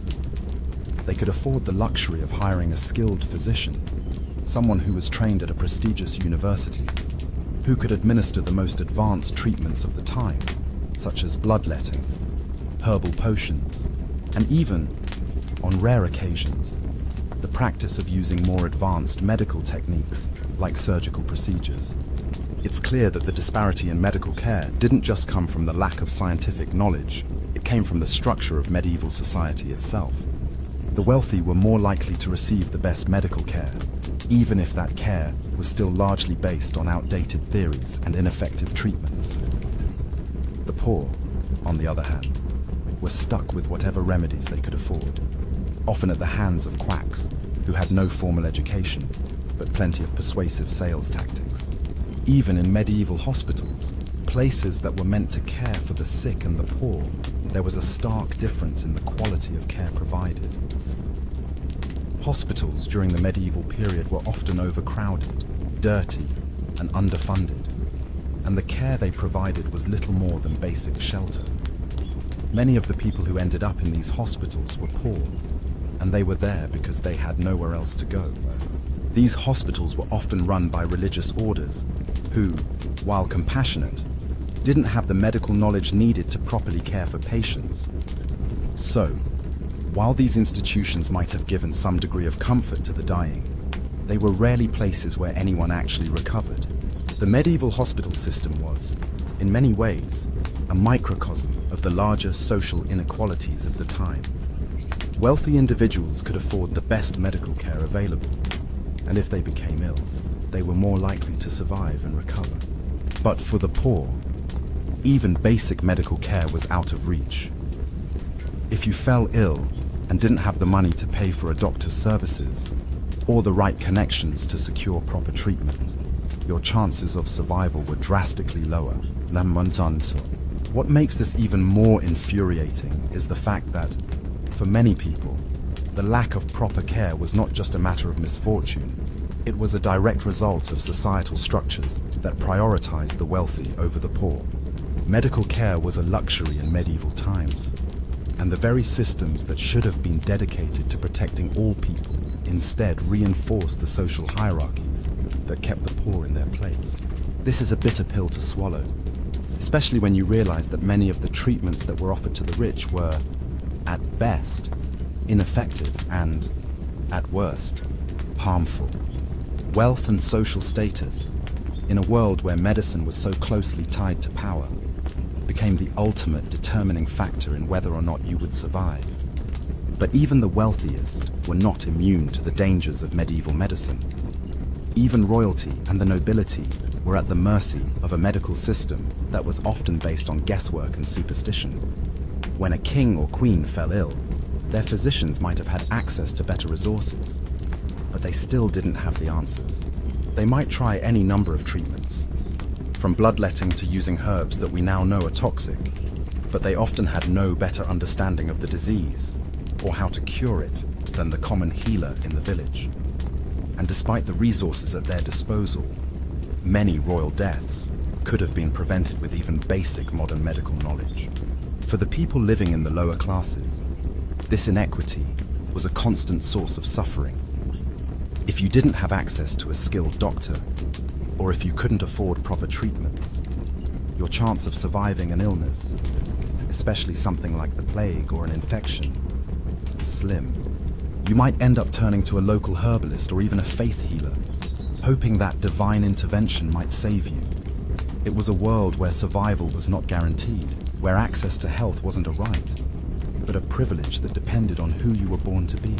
So, as you walk through the streets, feeling the weight of history around you, you begin to see the structure of medieval society reflected in its medical system.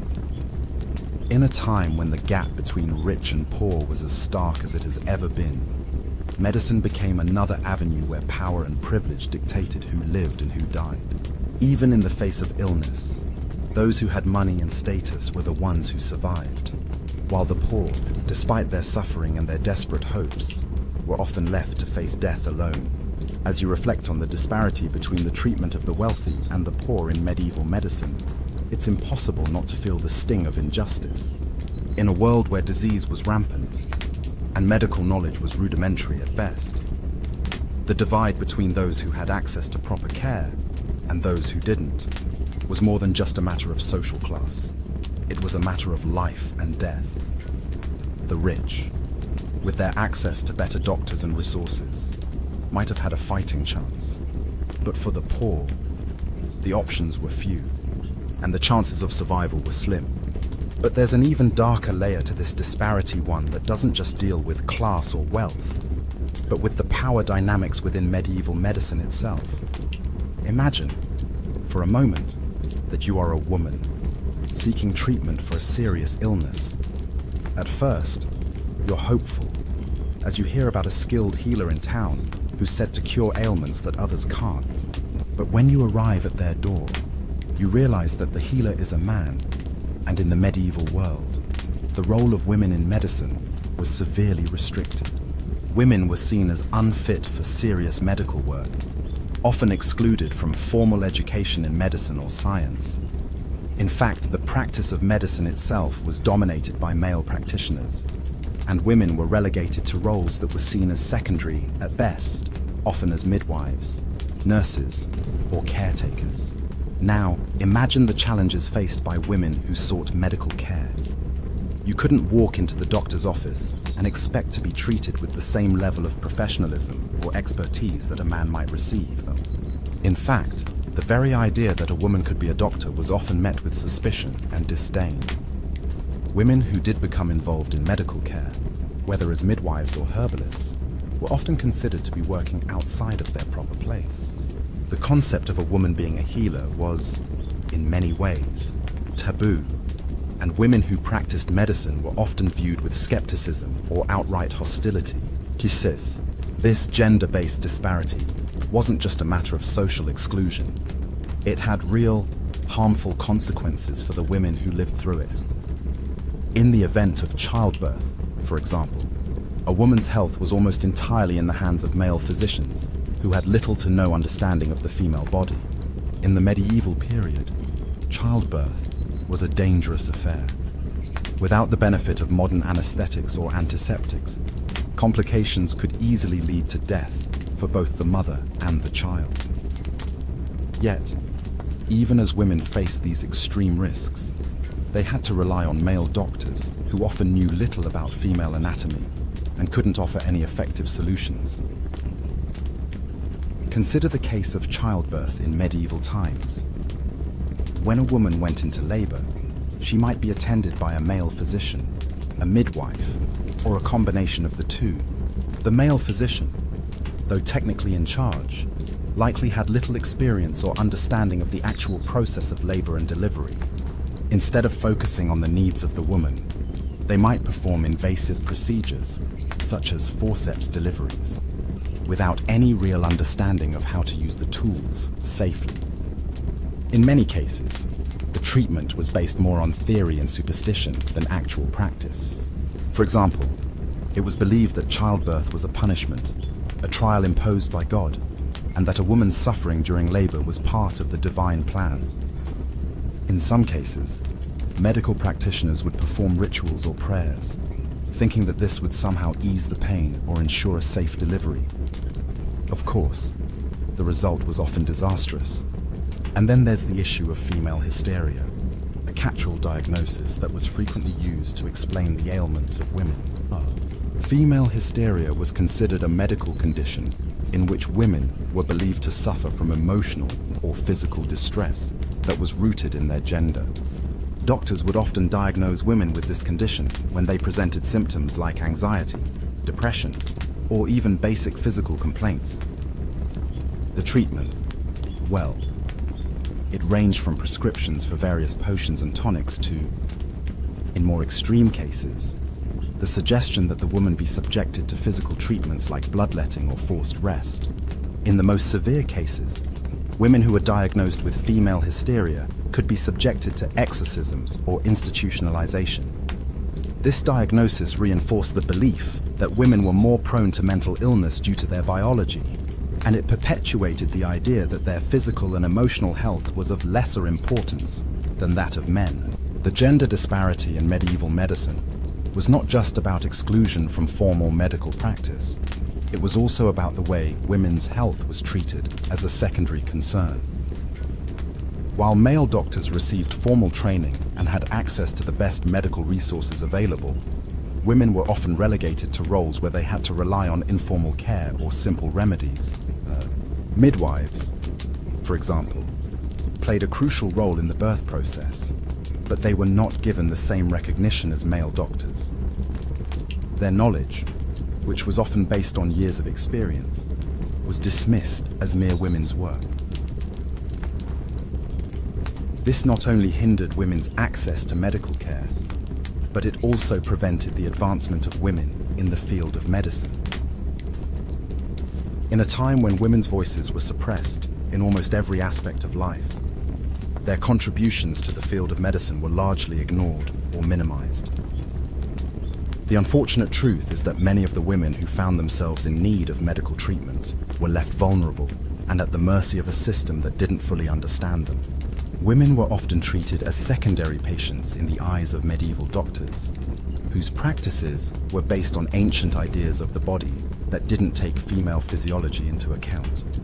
If a woman became ill, her diagnosis was often overshadowed by the fact that she was a woman, her symptoms dismissed or ignored.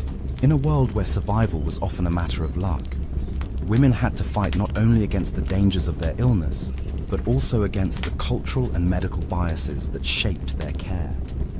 Historians still debate whether the gender bias in medieval medicine was an inevitable part of the times, or whether it could have been challenged and changed. The truth is, progress was slow, and the legacy of this bias continued well into modern medical history. It wasn't until the rise of women in science and medicine many centuries later that these injustices began to be corrected. But as you stand in the streets of this medieval world, You can't help but feel the weight of the centuries of women's suffering that went unnoticed and unaddressed by the medical community of the time. As you walk further through the streets of the medieval town, the weight of this harsh, unpredictable medical world begins to feel suffocating. The suffering is palpable in every corner, yet there is also a certain quiet resilience in the air, as if people are trying their best to make it through, despite the constant shadow of disease and death. The reality, though, is that this was a world where, even if you survived the treatment, survival itself often meant enduring the aftermath of medieval medicine's inadequacies, whether physical, emotional, or social. Consider, for a moment, the idea of medieval surgery. The mere thought of it is enough to make your stomach turn. Yet it was a grim necessity for many who faced injuries or diseases that required physical intervention. Without anesthesia, the pain was unimaginable. You might have gone to a barber surgeon with a broken arm or a painful abscess, only to be subjected to the brutality of surgery with no pain relief, no sterile equipment, and little understanding of anatomy. The idea of surgery during this period wasn't about precision. It was about survival. You went into the operating room with one simple goal: get through it alive. The chances of success were slim, and if the procedure was anything beyond a basic wound stitching or tooth extraction, it was considered a long shot. Now, imagine yourself lying on a crude table while a surgeon prepares to operate on you. There's no anesthesia to numb the pain, so you're awake for the entire ordeal. You're not sure if it's the fear of what's coming next or the searing pain that makes it hard to breathe. The surgeon, his face grim with concentration, holds a crude tool, maybe a knife, maybe a saw, depending on the procedure, and begins his work. Your body writhes in pain as he cuts into you, but you can't scream. Screaming would only make the experience worse. You'd only wear yourself out faster. Instead, you bite down on whatever is near, your teeth grinding together as you try to endure the inevitable. As you lie there, you begin to understand why medieval surgery was such a dangerous gamble. Even with the best care, infections were rampant. Surgeons had no way of knowing that the dirty tools they used were just as likely to spread disease as they were to cure it. And if you were lucky enough to survive the surgery itself, you still had to contend with the likelihood of infection, which could easily kill you. The wounds, left untreated and open to the elements, were breeding grounds for bacteria. Without antiseptics or even a basic understanding of cleanliness, what should have been a routine procedure often became a death sentence. If you survived the surgery, your recovery was anything but easy. The lack of proper post-operative care meant that many patients had to fight through infection on their own, relying on basic herbal remedies to try and stem the tide. And those remedies were just as likely to fail as they were to help. The lack of medical knowledge around infection and the importance of hygiene was a deadly combination. In fact, most patients in medieval times didn't survive the aftermath of surgery, either from complications like blood loss, infection, or organ failure factors that we now know could be prevented with modern medical practices. But it wasn't just physical suffering. The emotional toll of enduring these procedures was just as profound. Imagine the psychological burden of knowing that when you walked into a doctor's office, your chances of survival were as much about fate as they were about skill. The trauma of medieval surgery wasn't just about the physical wounds, it was about the deep sense of fear and helplessness that came with it. The understanding that, at any moment, a simple operation could end your life because of an infection or an ill-advised treatment was a constant weight on people's minds. Even when you survived, the emotional scars remained, as patients were left with the aftermath of pain, trauma, and often a disfiguring surgery that left them as much an outsider in society as a survivor. The idea of health was so completely bound up with these superstitions and missteps that any recovery, no matter how fleeting, felt like a miracle. You could endure a fever, an operation, and even death's door, but that didn't mean you were out of danger. Many people lived with the fear of reoccurring illness or the stigma of a failed treatment that only deepened their isolation. As you ponder this grim landscape, it's hard not to feel a sense of pity for those caught in such an unforgiving system. A doctor's appointment wasn't just about medical care, it was about survival, about trusting that the person who held your fate in their hands had some degree of knowledge. But often, that wasn't the case. The medieval approach to medicine wasn't a science. It was a web of guesswork, superstition, and desperation. The very concept of healing was so entangled with faith that it often wasn't even about recovery. It was about putting people through the process of believing they were getting better, even if the reality was something far darker. And so, people waited. They prayed. They hoped that the treatment would work. They lived in a world where death was ever present, lurking just around the corner, and survival was far from guaranteed.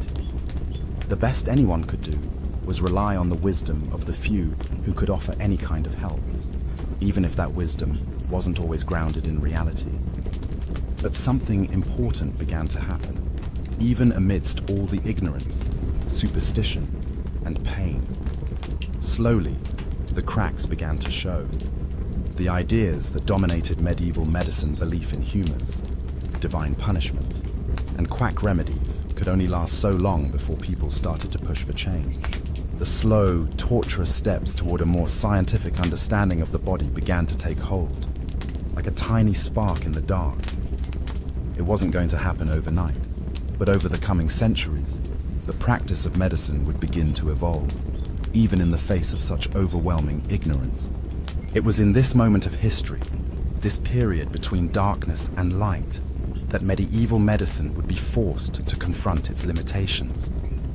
And though it took hundreds of years, the evolution of medical science would eventually give rise to the healthcare systems we take for granted today.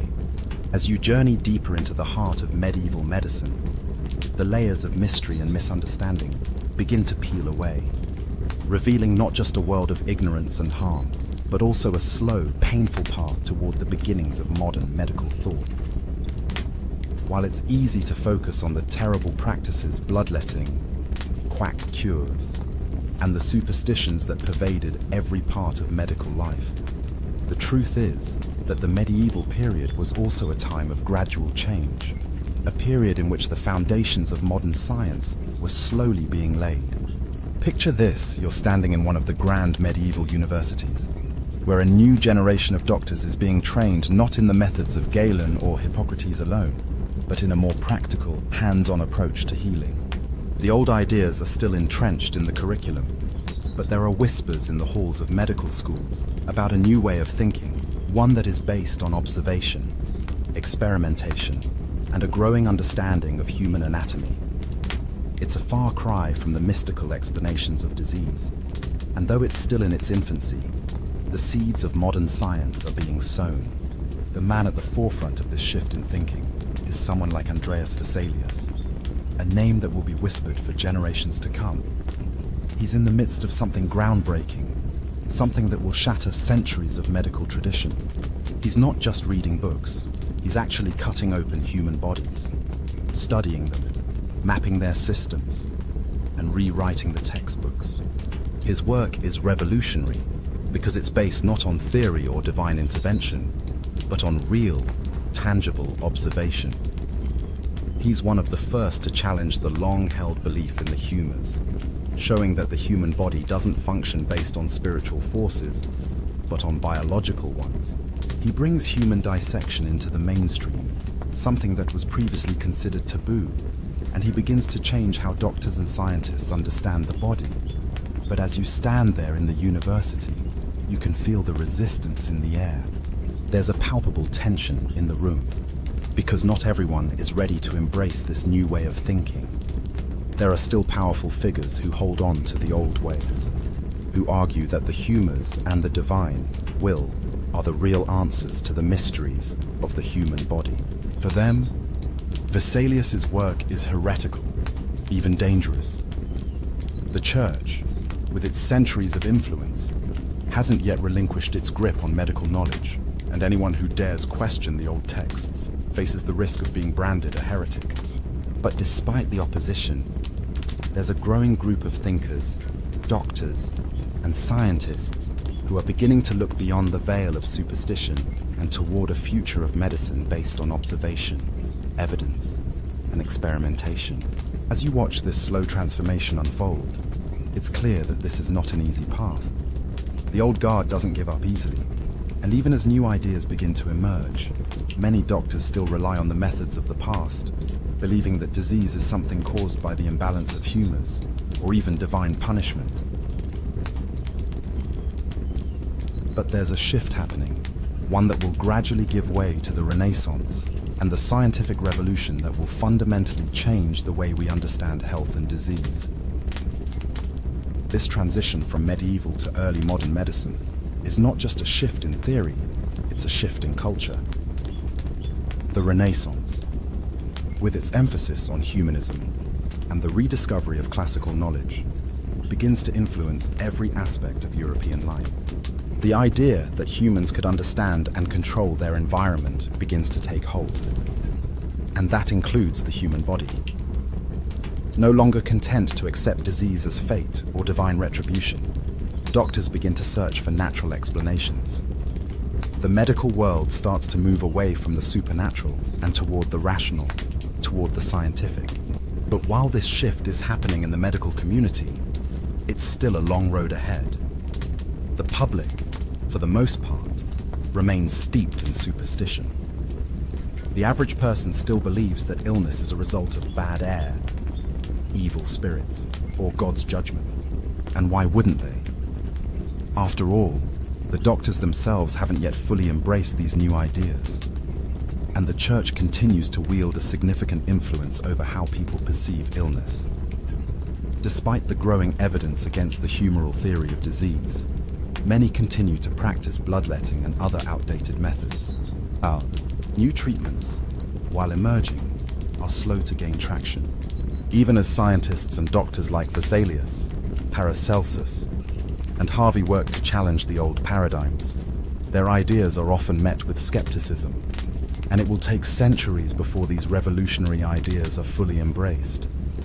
But as you stand on the cusp of this transition, it's hard not to feel a sense of hope, even amidst the suffering and ignorance.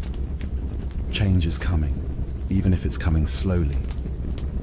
The medieval world may have been a time of unimaginable suffering and flawed medical practices, but it was also a time when the very foundations of modern science were being laid.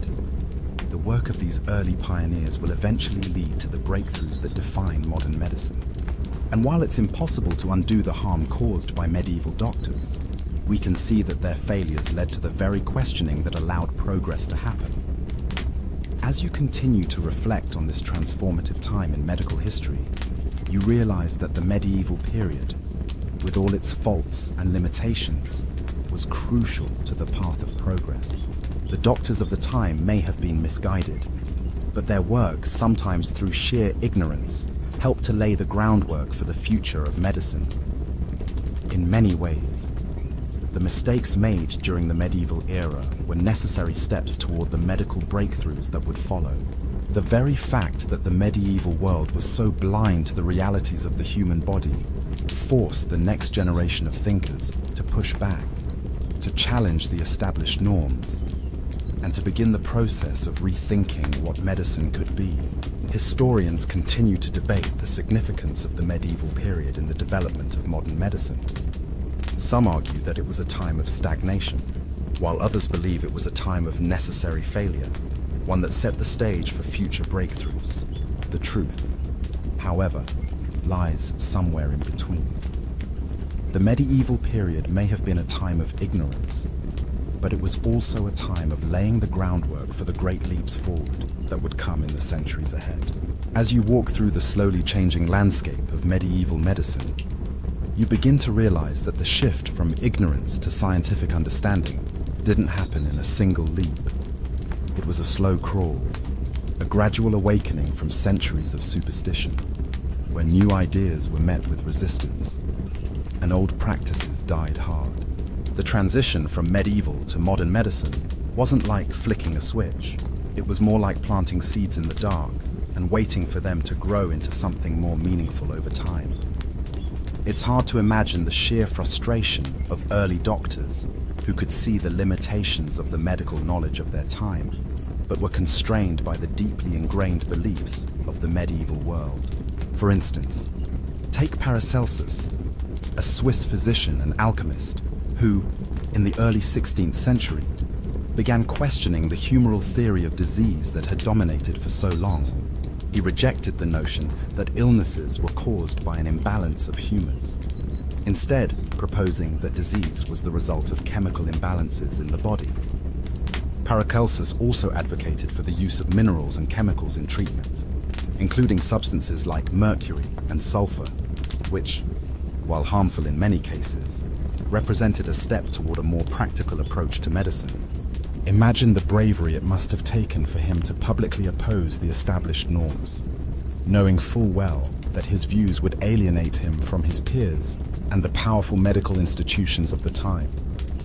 Paracelsus's work was groundbreaking, but it was also controversial. He didn't have the tools we take for granted today: microscopes, modern diagnostic methods, or antibiotics, but he dared to experiment, to question, and to think outside the box. His attempts at healing and his disregard for tradition pushed the boundaries of medieval medicine, even if his methods weren't always effective. He laid the groundwork for the next generations of doctors to push even further. But Paracelsus wasn't the only one. In the same period, a man named Andreas Vesalius was breaking new ground in the study of human anatomy. In the 16th century, Vesalius became one of the first to publicly perform human dissections, challenging the long-held practices of doctors who had relied on Galen's ancient texts. Galen's understanding of human anatomy was based on animal dissections, and Vesalius boldly pointed out the errors in those assumptions. Imagine the shock to the medical community when Vesalius's dissection revealed that the human body didn't align with the ancient texts. Vesalius's work, particularly his book, De Humani Corporis Fabrica, which described the structure of the human body in incredible detail, was revolutionary. He didn't just theorize about anatomy, he showed it. His work paved the way for future breakthroughs in surgery, physiology, and medicine. But here's the thing, while Vesalius's discoveries were monumental, they were met with resistance from the very people who should have embraced them. The doctors of the time, many of whom were trained using Galen's outdated texts, were loath to accept a new, more accurate understanding of anatomy. Imagine being one of these doctors. Your entire education has been based on texts that, in light of new evidence, are fundamentally wrong. And now, there's a young, bold man pointing out the flaws and offering a new, untested view of the human body. It must have been disorienting, disruptive even, and yet, Vesalius's work would lay the foundation for future medical breakthroughs that would eventually change the world. Still, as much as these early pioneers pushed the boundaries, there was so much more left to understand. Despite their innovations, Vesalius and Paracelsus were still limited by the knowledge of their time. They lacked the tools to truly understand the microscopic world of bacteria and viruses, and they had no concept of the body's complex systems as we do today. The road to true medical understanding was still long and filled with obstacles. But even in the face of such limitations, they began the slow process of moving away from the superstitions and traditions that had ruled medieval medicine for so long. Imagine now the people of this time, caught in the middle of this transition. You're a patient, seeking medical help in a world where you've lived through centuries of failed treatments and ineffective cures. Maybe you've already suffered through bloodletting, perhaps even multiple times. And maybe you're starting to wonder if there's a better way. You hear whispers of new treatments, of new doctors who seem to be challenging the old guard. You can't quite wrap your mind around these ideas after all. They've only existed for a short time, but there's a flicker of hope. Maybe, just maybe, something is changing. And yet, these changes were slow, painfully slow. The medical system that had grown over centuries was not easily dismantled. In fact, many of the treatments and theories that had been so entrenched in medieval medicine would linger for centuries more. Bloodletting didn't disappear overnight. The influence of the church didn't vanish simply because a few brave doctors said, "Let's try something different." There was no single enlightenment moment for medicine. It was a slow, gradual process that took place over generations. But what you can't help but feel as you walk through this transitional period is a deep sense of progress, albeit hard-won. The shift from the medieval to the early modern world of medicine was like turning a ship.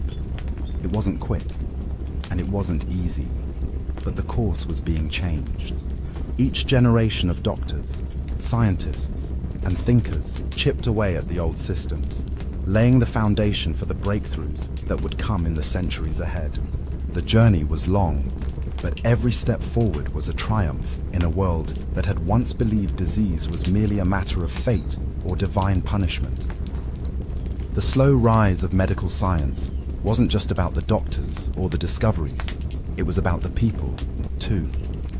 It was about the patients who put their faith in whatever cure they were given, even when it meant risking their lives. It was about the families who watched their loved ones suffer and die, but still trusted the treatment they were offered because it was the only treatment available. And it was about those who survived, who lived to see the future unfold, and who would eventually benefit from the medical advancements that had been made possible by the courage of those early pioneers. As the centuries pass and the medieval world recedes into history, it's difficult not to feel both a sense of gratitude and sorrow. Gratitude for the slow but inevitable progress of medicine, which, despite its false starts and setbacks, led to the advancements that have saved millions of lives. And sorrow for the lives lost, the patients who suffered at the hands of ignorant doctors, and the families who watched helplessly as their loved ones fell victim to ineffective treatments. In this world, life and death were determined by so much more than just chance. It was shaped by a combination of fate, superstition, and the immense difficulty of understanding the mysteries of the human body. As you move forward, you see the gradual unraveling of the medieval medical system. The slow but steady rise of scientific inquiry begins to shift the paradigm. No longer are diseases attributed solely to divine wrath or the imbalance of human science. With its careful observation and experimentation, begins to take root. And yet, even as the foundations of modern medicine are slowly constructed, the old ways don't vanish overnight. The social structures that supported medieval medicine, with its reliance on hierarchy and authority, continue to hold sway for centuries. Now, let's pause and think for a moment. How did it feel to be a medieval person, living through all of this change? You might have witnessed doctors trying and failing to treat common ailments. You might have lived through a pandemic with no understanding of how or why it spread.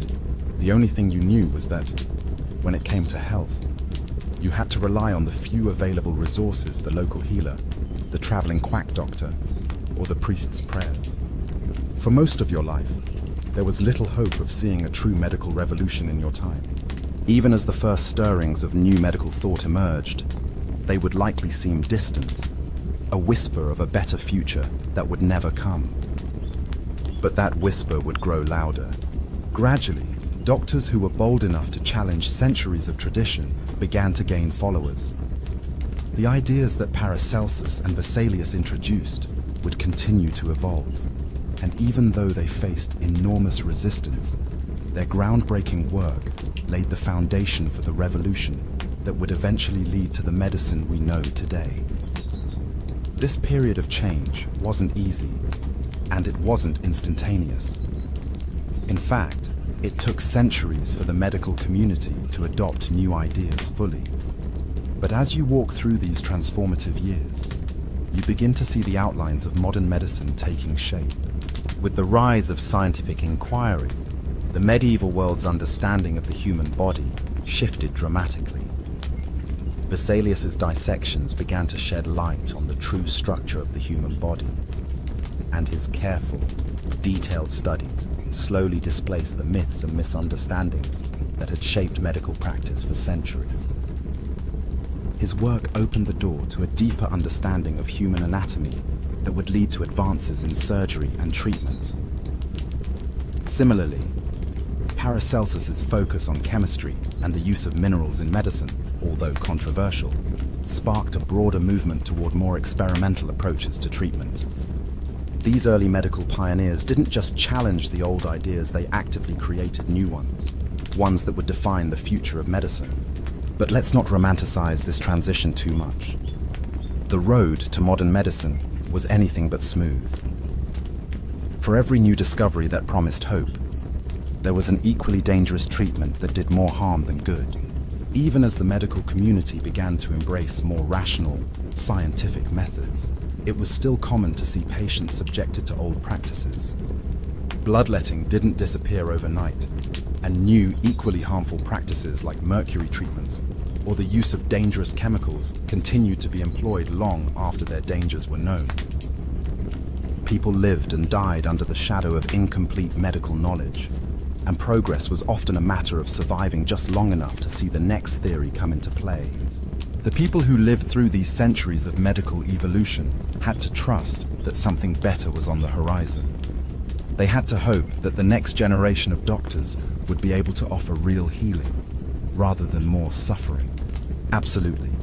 The transition from medieval to early modern medicine was a profound shift. As you pointed out, the scientific method became a central part of this transformation, marking a departure from the reliance on ancient texts, religious doctrine, and superstition. It's fascinating to think about how revolutionary this was. Doctors began to approach medical problems as challenges to be solved through observation, experimentation, and the careful study of anatomy. The shift was not just theoretical, it also had a practical impact, leading to advancements in surgical techniques and a deeper understanding of human physiology. However, you're also right to note the enduring influence of the Church during this time. Despite the growing emphasis on evidence-based science, the Church maintained control over many aspects of knowledge, particularly in Europe.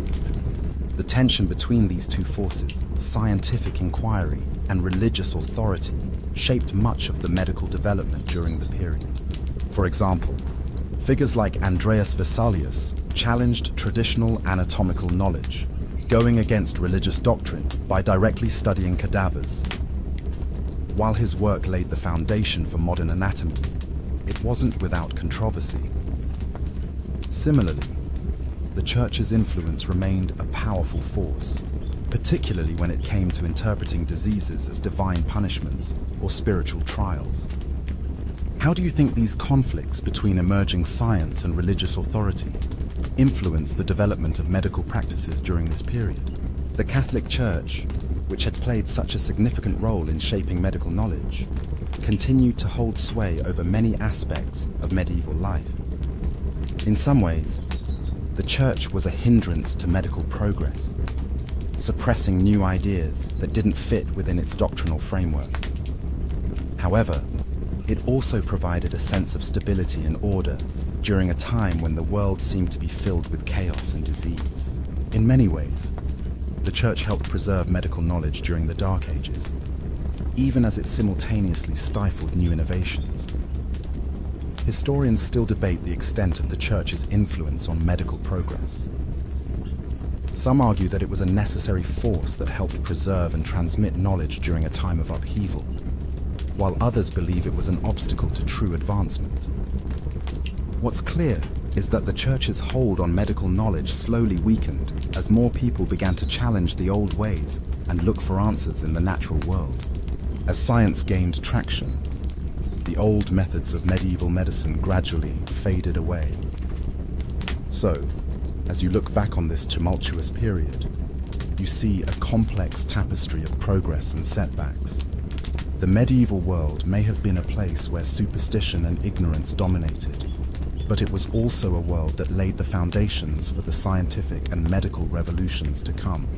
The journey from medieval medicine to modern healthcare wasn't a smooth one, but it was one marked by the courageous efforts of doctors, scientists, and thinkers who dared to question the status quo and look beyond the veil of superstition. And in their willingness to challenge the beliefs of their time, they helped create a future where medicine could one day heal and save, rather than harm and kill. The journey through the medieval medical world feels heavy, and with each step, the lessons of history begin to settle into your mind. While medieval medicine was plagued by ignorance, superstition, and harmful practices, it was also a crucial chapter in the larger story of medical progress. The slow march toward modern medicine, though painful and full of missteps, was inevitably shaped by the very systems and beliefs that now seem so foreign and outdated. As you continue to reflect on what you've witnessed on the horrifying treatments, the quack doctors, the reliance on religious intervention, it becomes clear that medicine's evolution wasn't just a technical or scientific process. It was deeply intertwined with social, cultural, and religious forces that dictated who received care, who could become a healer, and who could be healed. The social structure of medieval society, with its rigid class divisions and deeply ingrained gender roles, meant that medical care was often reserved for the rich and powerful, while the poor and marginalized were left to fend for themselves. Often they turned to folk remedies or quack cures. But what's even more striking is the fact that, despite the overwhelming ignorance and ineffective treatments, there were moments of brilliance, however few, in the medieval medical world. For all the mistakes made, there were also small victories that laid the groundwork for the advances that would follow. Take, for example, the preservation of medical knowledge during the Dark Ages, much of which was carried out by Islamic scholars and monks in monasteries. While Europe struggled to maintain any semblance of scientific thought, Islamic scholars like Avicenna were making strides in understanding anatomy, pharmacology, and even surgery. Their work, which often went unnoticed in the West, would later help usher in the Renaissance and provide a much-needed bridge between the ancient world and the scientific revolution. The road from medieval medicine to the breakthroughs of modern healthcare wasn't a straight path. It was full of setbacks and false starts, and it required the courage of countless individuals to challenge centuries of entrenched ideas. Figures like Vesalius and Paracelsus were pioneers in their time, but they also faced tremendous resistance from their peers and the institutions that held power. It wasn't just the establishment of medical knowledge that had to evolve. It was the entire structure of medical practice itself. The idea of doctors as professionals with formal education and training, rather than just quacks or religious healers, began to take shape in the Renaissance. But it would take centuries before that idea became fully realized. As you look ahead, you can see the shadow of the medieval period lingering, but you can also sense the dawn of a new era. The Renaissance, with its focus on humanism, the rediscovery of classical knowledge, and the rise of scientific inquiry, would set the stage for the greatest medical revolutions in history. But those revolutions didn't come in a single burst of brilliance. They came from the slow accumulation of knowledge, the willingness to ask questions, and the courage to challenge the status quo. The shift from medieval superstition to modern science was a battle fought on many fronts, with each small victory adding to the overall progress. By the time the Enlightenment rolled around, with its emphasis on reason and empirical evidence, the medical field had already begun to lay the groundwork for the breakthroughs that would follow. The development of the scientific method, the study of germs and bacteria, and the invention of life-saving treatments like vaccines and antibiotics would all stem from the work of those early pioneers who, despite the odds, dared to question the old ways. The lessons of medieval medicine, its mistakes and its triumphs became the foundation upon which modern healthcare was built. And as you stand at the crossroads of this journey, it's impossible not to feel a sense of awe at how far we've come. The medieval world, with all its flaws, was a necessary step in the evolution of medicine. The mistakes and failures of the past were not just tragic, they were transformative. Every misstep, every death, every failed treatment was part of the slow, painful process of discovering what worked and what didn't. The world of medieval medicine may have been dark and dangerous, but it was also the birthplace of the medical revolution that would one day lead to the healthcare systems we rely on today. The story of medicine is not one of linear progress. It is a story of trial and error, of breakthroughs and setbacks, of lives saved and lost in the pursuit of knowledge. The medieval period may have been a time of suffering and death, but it was also a time of profound transformation. The doctors of the time, as misguided as they were part of a larger movement that, over time, would reshape the world's understanding of health and disease. The pain and suffering they caused were not in vain. They were the catalyst for the progress that would eventually bring us modern medicine. As you leave this medieval world behind, the echoes of the past remain, serving as a reminder that the journey from ignorance to understanding is long and difficult. The medieval doctors, with all their faults and failures, were part of a process that shaped the medicine of the future. And though the road was long, the lessons learned were invaluable. The doctors who came before us, whether they were quacks or pioneers, laid the foundation for the modern medical practices we now take for granted. As you stand at the threshold of the modern world, having walked through centuries of ignorance, superstition, and painful trial and error, the journey finally begins to slow. The weight of medieval medicine, its flaws and triumphs, its absurdities and painful truths, has gradually lifted. And yet, as you reflect on the path from then to now, you realize just how far humanity has come and how much we've learned from the mistakes of the past. This wasn't just a story of progress, it was a story of resilience, of suffering, and ultimately of hope. The story of medieval medicine is not just a chronicle of what went wrong, it's a record of the courage to push forward, despite knowing so little. Each misstep was a lesson, each failed treatment was a step closer to understanding. The road to modern medicine was paved with the bones of those who trusted in systems they didn't fully understand, but their sacrifices were not in vain. They provided the foundation upon which the medical advances of the Renaissance, the Enlightenment, and the modern world would rest. Though it seemed like medicine had stagnated, in reality, it was quietly shifting, slowly but surely, from the shackles of superstition to the freedom of scientific inquiry. You can't help but feel a deep sense of respect for the doctors and patients of the medieval era. They lived in a world where death was ever present, where treatment was more a gamble than a guarantee. And yet, they did what they could to fight for survival, even when the odds were overwhelmingly stacked against them. They sought healing, sometimes from qualified but misguided doctors, sometimes from charlatans, but always with a hope that something, anything, would bring them relief. The advent of modern medicine didn't come overnight, but it did come. It emerged out of the darkness of ignorance, built on centuries of trial, error, and endless suffering.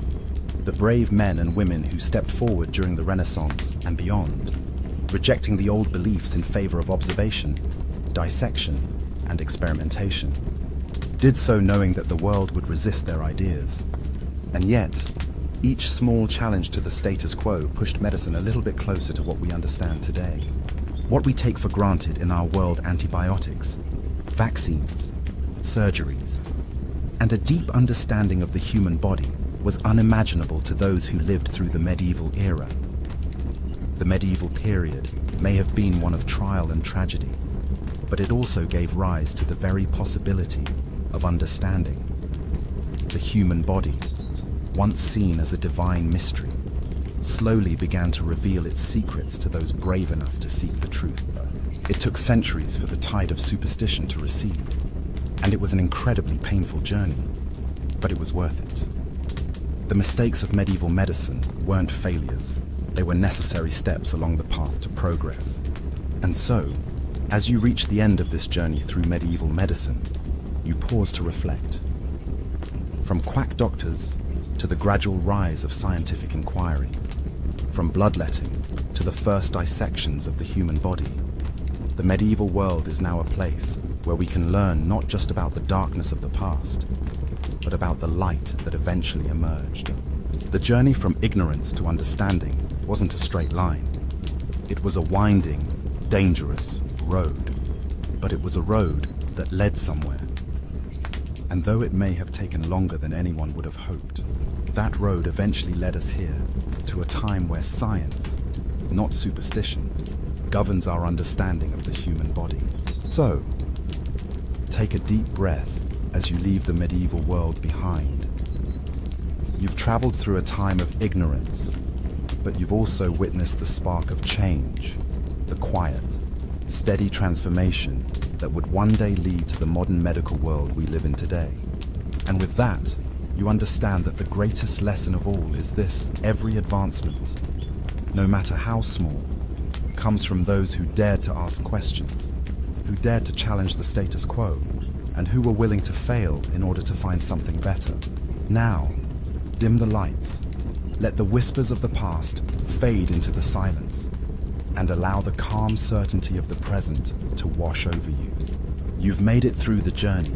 Take comfort in knowing that the road ahead, however winding, will always bring new understanding.